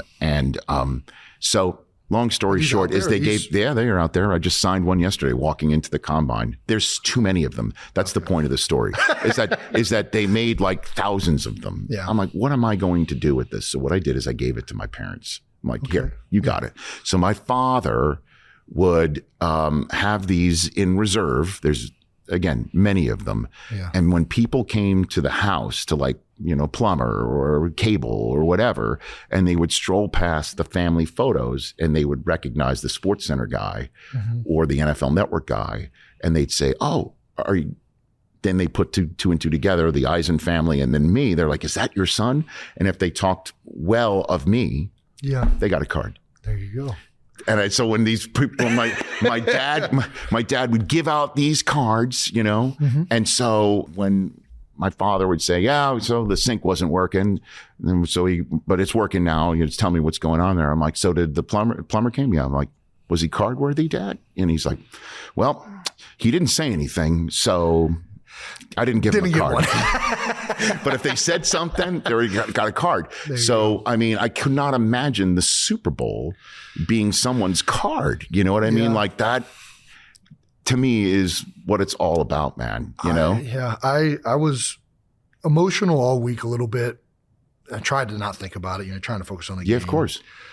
And after the game, seeing Travis, I wasn't that emotional. A little bit pissed off. Of course. I get it. The moment I saw my mom. That's it. Yeah. I mean, it's for them and knowing everything they sacrificed to give us the opportunity to play whatever sport we wanted. Yeah. Like all the equipment. Yeah. And more than that at the time, my dad coached me in Little League Baseball. And I mean, he was involved in everything I did. So was my mom. And for them to both, I don't know, be celebrated as I think representatives of like all the parents that do this for their kids. Yeah. It was unbelievable. So that's cool. That was when it really hit me. I was like, man, I'm just so proud and happy for them and the week that they just had. It was great. Yeah. It was great. And plus, thank you for. Come on, man. Again, having them on, just wanted to meet them. And I just knew there would be a time that I would be with you, meet you and see you. And I could say that literally every member of your family has been on my show. Well, and you haven't. Like, I don't know if you could see how we could. That's not very like much. And you don't strike me as an LA type person who says things and then you don't follow up on it. Like, your word is your bond. Yes. So you saying to me that you're coming on the Rich Eisen show, that's going to happen. It is guaranteed. As long as you'll have me. Oh gosh. If you will have me, I'll have you. Yeah, man. Yes. I would be more than happy to have that. As evidenced by the number of times I've reached out. I'm picking up. I'm picking it up with an empty hand. So, is there anything you want to ask me? I feel like I've been asking all the questions, and you're the professional. I'm here on you're your the professional show. asker. Yeah, come on my show. That's when I'll do that. I'll ask that. But no. Other than that, I mean, I'm just thrilled to see you guys. This pod has taken off. Yeah, it clearly has, and so it's great timing. I mean, go to the Super Bowl, and it's been a lot of fun. I don't know where it's going to go or anything like that, but it's I don't know. I love talking to people. I love obviously learning. Then the two of you do, and the two of you together, it's fun. It's a good dynamic. It is a good dynamic. I mean, that's part of the reason why the Manning cast is so great. You're watching two brothers bust each other's stones, watching a game, and you guys as well. People like watching your dynamic together and being able to talk, at the height of football relevancy too. It's pretty cool. Yeah, it really is. What's your advice if somebody's going to go try and do stand up? Are you thinking about it? Are you seriously thinking about it? I have always wanted to do it. Okay. I've always been terrified. Why? Because I've never done it. And I've never even written down jokes. I don't write. Okay. I don't even know where the process begins. Okay. I've watched. Right. I've loved stand up. My entire life. I mean, back to Comedy Central presents like on the roasts are the best, aren't the roasts? Yeah. Oh my gosh, I love it. Yeah. So I've always thought about what it would be like doing something like that. Well, I can hook you up with whatever. Who do you want to be like? No, I'm just talking about what is your advice? I wasn't that great at it. I mean, but you did it. I did it. And you've been. Just have the courage. Just have courage. Just Don't tell me that. I don't have any courage. Yes, I doubt that. I doubt that. Just have the courage, and write. Do you write down jokes? No, but now, no. But back in the day, I did write down like the set list. I would have, in my head, a gag, a joke, or a line. It would be all based on I wrote, I made fun of my college courses at the time. This is, now obviously it would be about fatherhood and it would be about other things about in my own life. Just make it about yourself and your observations and go for it. Okay. I would love to see that for sure. Well, yeah. We're not going to record that first one. Well, you should.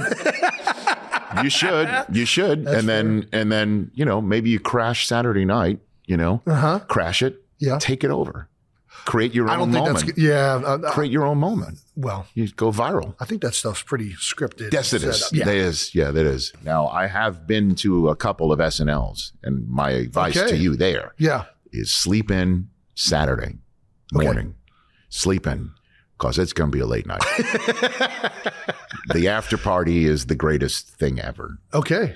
And it goes like you will see the sunrise Sunday. All right. And it is going to be lit. You are going to have a blast. That is going to be something, man. This is great news. It is. What? Yeah. Okay. It is. This is good advice. All right. Big time. Like sleep in Saturday, hydrate all day because you're going. Be prepared. You're going deep into the Sunday morning. Be on your game during the show. Correct. But more importantly, after. Be on your game. Yes. It's like one of those things like just the adrenaline's over. It's 1 a.m. and then that's when things begin. All right. Well, I'm going to steal this advice and take it to Travis. Do it. Yeah. For sure. You got to let him know. Yeah. I'm very happy for you and your bro, man. Thank you. Do you have anything else for me? I feel like you don't want to quit me right now. I feel like you don't want to quit me. Like we can talk forever. I could talk to you forever. Okay. There was I'm not making this up. Okay. The moment we walked through each other in the hallway. Yes, sir. The elegance at which you walk, and I don't know if it's because of the aura about you. I have an aura. Yeah. You're correct. Yes. As you were walking by, I was like, oh my gosh, I've never seen somebody walk by me with such elegance. I swear to God. Get out of here. I was thinking this as I went to the bathroom. I'm an elegant walker? I guess. Is that what I am? That's what I felt. Is this new? Has nobody ever told you Nobody's this? ever told me I walk elegantly. Nobody's you don't run a 40 elegantly. I don't. I know. But walking, it was. Look at me. It was very smooth. Look at us. Handshake. And I was just like, man, that is an elegant. Was I taller than you'd think? No. Okay. I'll accept that. Okay. All right. But at least I'm more elegant than you thought. Okay. I'll take it. I mean, fantastic. It was one of the most elegant things I've ever seen. Thank you, sir. Thank you. What? Anything else you want to unburden yourself on? I had to say that. I don't know why. I felt it in the moment. I just had to get off my chest. We're always going to have this. We're always going to have this. How was going to Michigan? Loved it. Yeah? Oh, yeah, man. Ann Arbor? Yeah. How come you didn't go to Ohio State? Wasn't offered. I didn't get offered anywhere. They suck. They suck. Just say it. Yeah. They suck. Screw you, Buckeyes. That's correct. Now you're talking my language. I'm going to get ostracized from the entire state of Ohio. Did you see last year? I do the jacket dinner at the Hall of Fame every year. Okay. So I hope one day to. I know you don't like that sort of stuff, but so I do that jacket dinner every year, and the last several years, I get heckled at the mic. Yeah. OHIO. OHIO. Real original, guys. Oh my gosh. Like, yeah, you can spell. I get it. And I really don't have much of a leg to stand. I couldn't have much of a leg to stand on. Yeah. Because, what's the words for it? Ohio State had been kicking Michigan's ass up and down the block. So you're looking forward. So last year was the first year I had done it off of a Michigan win in, I think, 7-8 years. And I came prepared. Now, again, this is the whole stand-up, live performing aspect for me, and I love it.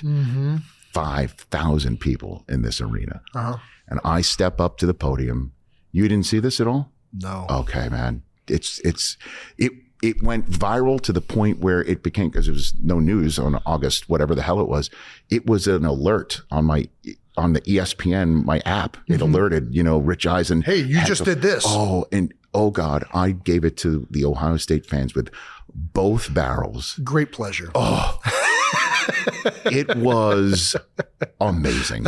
It was great. And it is some of my, like, I try to put it on my Emmy reel. I try to actually put it on the reel I put in to, hopefully get nominated and win an Emmy Award. I tried to do it, but NFL Network didn't broadcast it. It was only broadcast locally, so it couldn't qualify. That's how good it was. It was truly some of, if I may say so, elegant work by me. It was great. I loved it. And then, of course, the feedback I would receive from Ohio State fans was just a one-off, we'll see you in November. We'll see you next year. And then we did it again. Yes. And then we did it again in the Horseshoe. We did it again. And we put up another 40 burger on them again. So this year, I sense great joy when I go back to Canton this year, great pride in your great state of Ohio, I am going in chest first, and I may need security. Okay. Can I get you? I will for sure. And your brother, can I get the Kelsey brothers? I would be honored to potentially road grade for me when I absolutely blowtorch the place like a Quentin Tarantino movie. I'm going to go. It's going to be great. I don't know what I'm going to say, but all I know is it's going to be on. I can't wait to watch this. Good Lord. Gosh. They didn't offer you? They didn't offer your brother? I didn't get offered to anybody. I was a walk-on. So I walked on to Cincinnati. Damn straight you did. I almost went. It was between Cincinnati, Ohio State, and Pittsburgh. And I just thought Cincinnati, I loved it when I went down to the school. That was it? I felt like I could get a scholarship. Ohio State was daunting. I mean, there's a lot of 5-star recruits and things like that. Cincinnati's a Division I program. Yeah. Felt like I could get. So like Joe Burrow, you went somewhere else and you succeeded. Yeah. Just like what he had to do from Ohio State. Well, yeah. I tried to recruit Joe Burrow to Cincinnati. And? Did not work. He went to LSU, and it was the best decision he ever made. Yeah. When he was in the transfer, he was in the transfer portal or whatever. And you called him up? I didn't text him. I didn't. Somebody gave me his number. Yeah. And they said, hey, Luke Fickell was with him at Ohio State. Yeah, of course, helped recruit him. He's like, would you mind? Like, I think this kid would be like really good for Cincinnati. And I shot him a text, and it was right after our Super Bowl run. And he's like, man, you guys killed it this year. You had a great speech. Loved it. And I was like, hey, man, best of luck to you. I hope you keep Cincinnati in mind when you're trying to decide where to go. I didn't want to push him or anything. Of course. And he ends up going to LSU, having 60 touchdowns. I have not seen him lighting since. Cigars. I have not seen him since. By the way, hey, great job not taking my sales pitch for Cincinnati. It kind of worked out. Yeah, it worked out really well. Justin Jefferson being there and all, And it worked Jamar out Chase and all. Oh my god! But he ended up in Cincinnati. He couldn't get away from it. That's all that matters. Yeah, the Queen City got him back. And how lucky are they? I mean, unbelievable. That's funny. Yeah. So you knew already, like that kid who was in the quarterback room that was leaving was that good? Like you'd heard about Burrow? I didn't know, but that was somebody told you like, hey, reach they said out? This kid is really special. And I'm like, hey, how special is it if he's transferring? He can't even start. Right. And but we've seen this a number of times. I mean, Joe Burrow, Jalen Hurts, transfers from Alabama. I love his story. God, do I love the story of your quarterback. There are few. God, I love him. First of all, I love whenever somebody has the perseverance to stick to it and achieves. Yeah. But more so than that, and I've told this to Jalen, he's done it in a way. He never gives credence to the doubters. He doesn't even acknowledge it. He's just, all right. And he goes out there and he just proves everybody wrong. And he's tough. He's a great player. He played about the best Super Bowl I think I've ever seen a quarterback play, even as good as the other one played on the other sideline of Patrick Mahomes. I mean, dude, it was I took a shot. It was a shootout for the ages. I have it right here. I took a shot of the scoreboard at the Super Bowl. Yeah. Hold on a minute. Don't worry. This is good. Okay. I know. I trust you with my life, Rich, at this God point. bless you. I took a shot of it because I couldn't believe what I'd seen right there. So, because he had such an incredible first half. I mean, his first half was incredible. Here it is. First quarterback in NFL history to rush for 2 touchdowns and throw another in a Super Bowl. And that was just in the first half. 2 minutes to go in the first half.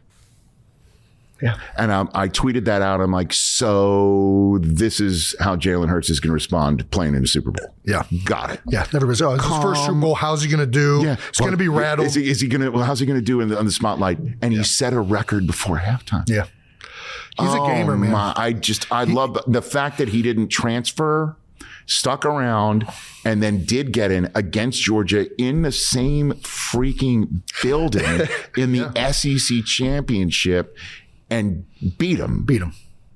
And then went to Oklahoma. Throwing, and everybody, and the criticism was like, right. You're seeing him get better and improve. Yes. And then goes to Oklahoma and makes the Heisman podium, losing to Burrow. Yeah. Come on. Yeah. And then gets drafted in Philly, and everyone's like, why? Yeah. We did have Carson at the time. No, I know. There was a lot of questions. But I understand like why some people would say why. But I mean, he wasn't booed like McNabb was born into Philadelphia because he wasn't Ricky Williams. Yeah. You know, I was blown away when that was going on, you know, at the time. I was on SportsCenter when that happened. But long story short, love Hurts, love his story, love everything about him. You know, I've met him once. He's been on the show many times. So, you know, and I love him telling his story. We had him on before the draft when he was drafted. Yeah. And he called in, and I'm like, who are you? What's the team going to get with Jalen Hurts? He's like, his answer is they're going to get a dog. Yeah. And you're going to get a guy who's going to lead. And I thought to myself, I'm not kidding. I thought to myself, you know, what team's he going to lead? Yeah. You know, like he's not a first rounder. He's not like, what team's he going to lead? And I'm like, what a dumbass thought in retrospect. I mean, talk about leading. Good Lord, by example, by word, by manner, by game. I know I'm preaching to the choir, but I mean, but I mean, you're right. And he's been that way since day one. He's gotten better, and as you play more and have success, you get more credence from your peers, right? You're given that leadership role a lot more than having to earn it. Yeah. But he's earned it every step of the way, and how he handled what he was drafted into, right? With how he handled new coaches coming in. Yeah. And he just does everything. Yeah. I don't want to, he just does everything the right way. He does. He says everything the right way. Yeah. He carries himself the right way. He's got the perfect blend that I think leaders need to have, where they're confident. They believe in their teammates. Yeah. They're outwardly humble, but in their head, they're the most vicious person on the field. And what a combination. What a great combination. It's so hard to find that all in one person. That's what makes the difference in the great ones. Unicorn. Yeah. Yeah, absolutely. I don't know where to go. Yeah. Can we don't make it end? Here, I'll tell this story. Okay. And then I think it's a good button. Okay. If you don't mind me buttoning. Please. Up. That's what I do. I'm a professional button upper in many ways. I button stuff up for a living. All right. I will handle this. Thank you. So I'm a big game show nut too. Oh my gosh. Okay. Huge game show nut. What's your favorite one? Price is Right. It's the best. It's the best. It's the best. It is the best. So then you'll love this story then. Okay. In particular. I'm a diehard of Price is Right. Years ago, the NFL Network reached out, said CBS is promoting the fact that they have the Super Bowl. I'm like, what are you talking about? What, the Super Bowl needs promoting? It was weird. But they're like, they want you and another guy at the network, turned out to be Eric Davis, who was working at NFL Network at the time, want you guys to go and give away a showcase on The Price is Right to help promote the NFL. Okay. And come on. So I said, you jump at it. No, hold on. Okay. I said, I will do it under one condition, make him think like, I need to have demands met. Yeah. I said, for me to do it, I need to say the words, brand new car. Got to say it. Okay. Showcase has got to include a car. Okay. So I say the words, brand new. And the only way to say it is brand new car. Brand new car. Exactly. Hey, it's got if I'm going to do this, I'm going to go full bore. Yeah. I only know one speed. Yeah. So I did that. Incredible. What car was it? Oh, I don't remember. I don't give a shit. Yeah. Cool. They didn't win it. Yeah. So they overbid. It was terrible. Classic. So and my guy from my show, TJ Jefferson, went on The Price is Right. Okay. And his episode aired while we were on the Rich Eisen show. And prior to that, my guy, Chris Brockman, who does the show with me, says, when he comes on, we got to stop the show. I'm like, but we're on the radio. Like, what are we going to do? And this is, again, another, philosophy that I've learned through the years is, a good idea shouldn't be just discarded because you don't agree with it. Okay. So I'm like, he's like, we got to do it. Yeah. Like when he's on, we got to stop what we're talking about and talk about his show. And I'm like, but we can't show it. It's radio. He was right. We stopped. I got out of my host chair and I went right behind Chris so I could see it on the TV. Yeah. And I did the play-by-play of him playing the game master key. He didn't take the middle key. He blew it, man. It's a very rare. It's a rare pricing game anyway. But that's. I've told you my Price is Right, experience here, and I think I've proven my worth in loving this program more than anything else. Yeah. So. My wife and I are big dog rescue people. Okay. She got invited to a dog rescue fundraiser one year, and the guy who was being honored was Bob Barker. Love it. Okay. Now this Icon. That's not even saying properly, right? Fair enough. I mean, so he's an icon in many different ways, especially one, somebody who just shows up all gray haired out of the blue one day. That was wild. But at any rate, so he was the honoree that night, and I went up to him. It was probably in like the mid-aughts. I was on NFL Network for a few years, and I'll always go up to people who I love their work or I appreciate their work, as long as they're not eating or peeing. I will disturb them. Okay.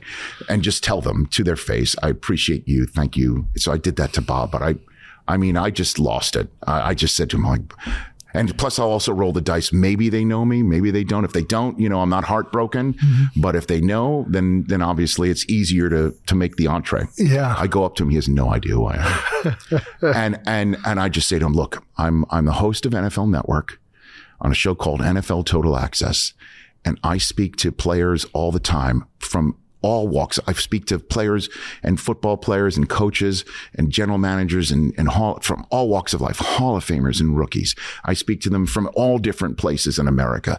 And I think to myself, whenever I interview these people, I think of you and the way you bring people into contestants row. It doesn't matter who they're from. It doesn't matter their race, color, or creed. You welcome them all. Yeah. And I see how you do it. And I try to do that every day. So thank you. He pauses and he looks at me. He goes, so you want to hug it out? And I say, as a matter of fact, yes, I do. And I hugged him. I embraced him. I might have lingered. Yeah. I don't care. Doesn't matter. So it happened. That's my way of buttoning up. Yeah. Do you want to hug it out?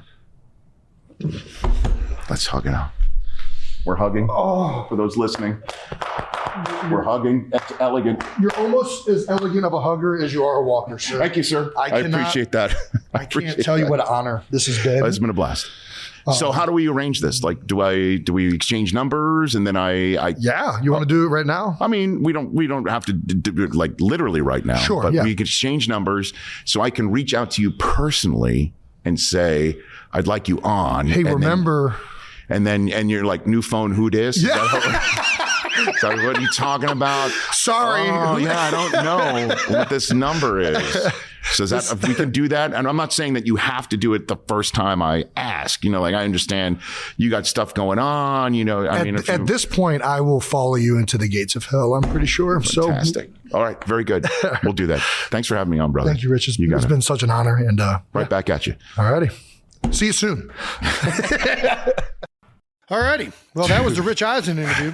What'd you think? I love that dude, man. Yeah, he's the best. He is just the absolute best, and he definitely took it over. It was his show for an entire. He had me in a trance the entire time. It was so elegant. From the moment he walked through the door, I was like, what is this presence that is coming at me right now?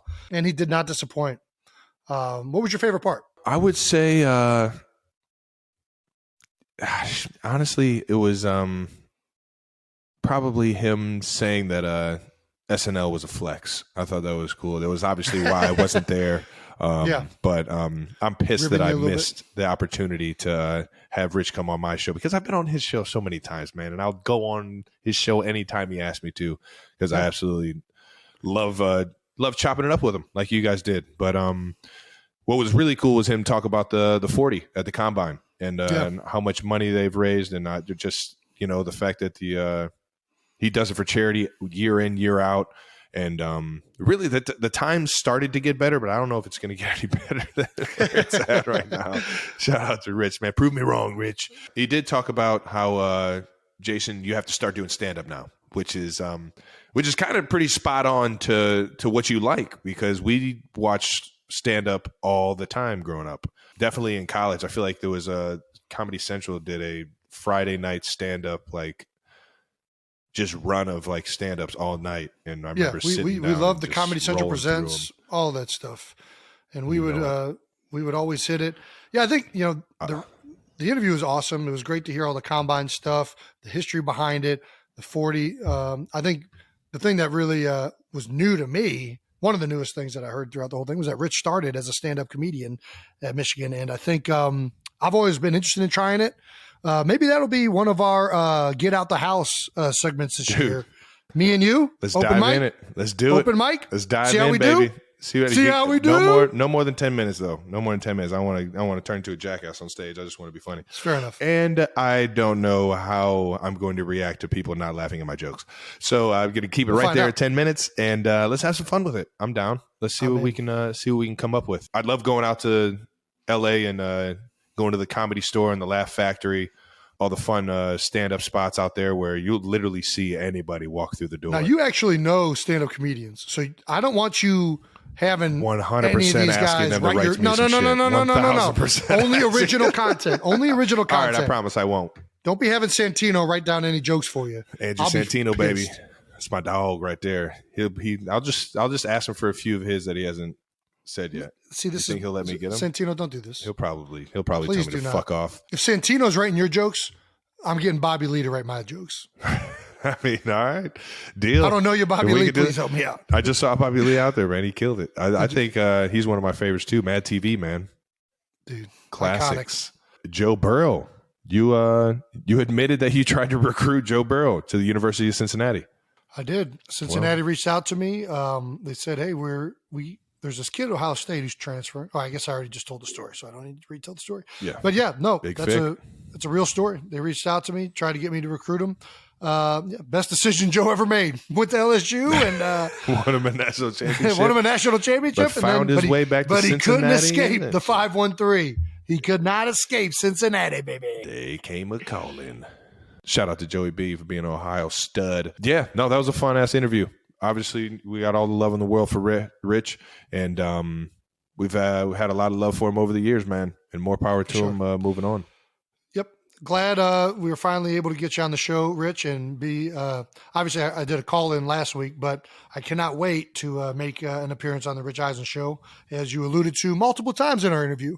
So thanks for that. And yeah, I think that wraps it up. That's it. Another episode of New Heights is in the books. Shazam! Thank you so much to Rich Eisen for coming on the pod and sitting down with me. Sorry that Travis big timed you with SNL. Make sure you're subscribed on YouTube and follow us on the New Heights channel so you can keep up to date with all the new videos and things as they drop. Listen and subscribe wherever you get your podcasts. And don't forget, Wednesday, April 26th is going to be our first live episode. It's about to go down. In Kansas City. Yeah, you can start buying tickets on Ticketmaster March 24th at 10 a.m. Eastern. So make sure you got the laptops ready. I have no idea what the venue max is. So, snooze, you lose. Hopefully it's a lot, and hopefully we fill that thing up. Everybody go ahead and join us. It'll be a fun time, and who knows, we might open this thing doing a stand-up. And don't forget our merch at at homage.com. /New Heights. You can check out all of our merch down there and check out some cool t-shirts. And we're looking forward to having some maybe merch giveaways at the live event. If it's free, give me 3, baby. Once again, New Heights is presented by Wave Sports and Entertainment and brought to you by our friends at Fireball. Follow the show on all social media platforms at New Heights Show with 1S for fun clips throughout the week of this episode. And then thanks to our production and crew, you guys make this easy on us, and we always have a blast. Appreciate you guys making us look way better than we are, and hope that the live show is way better than what I'm thinking of right now. What do you think of them? I don't know. I'm thinking it might be live. And thank you to our 92%ers for always tuning in. We love you guys. Appreciate you guys rocking with us again. And until the next time, peace. They're going to find out firsthand how good these producers are at that live show.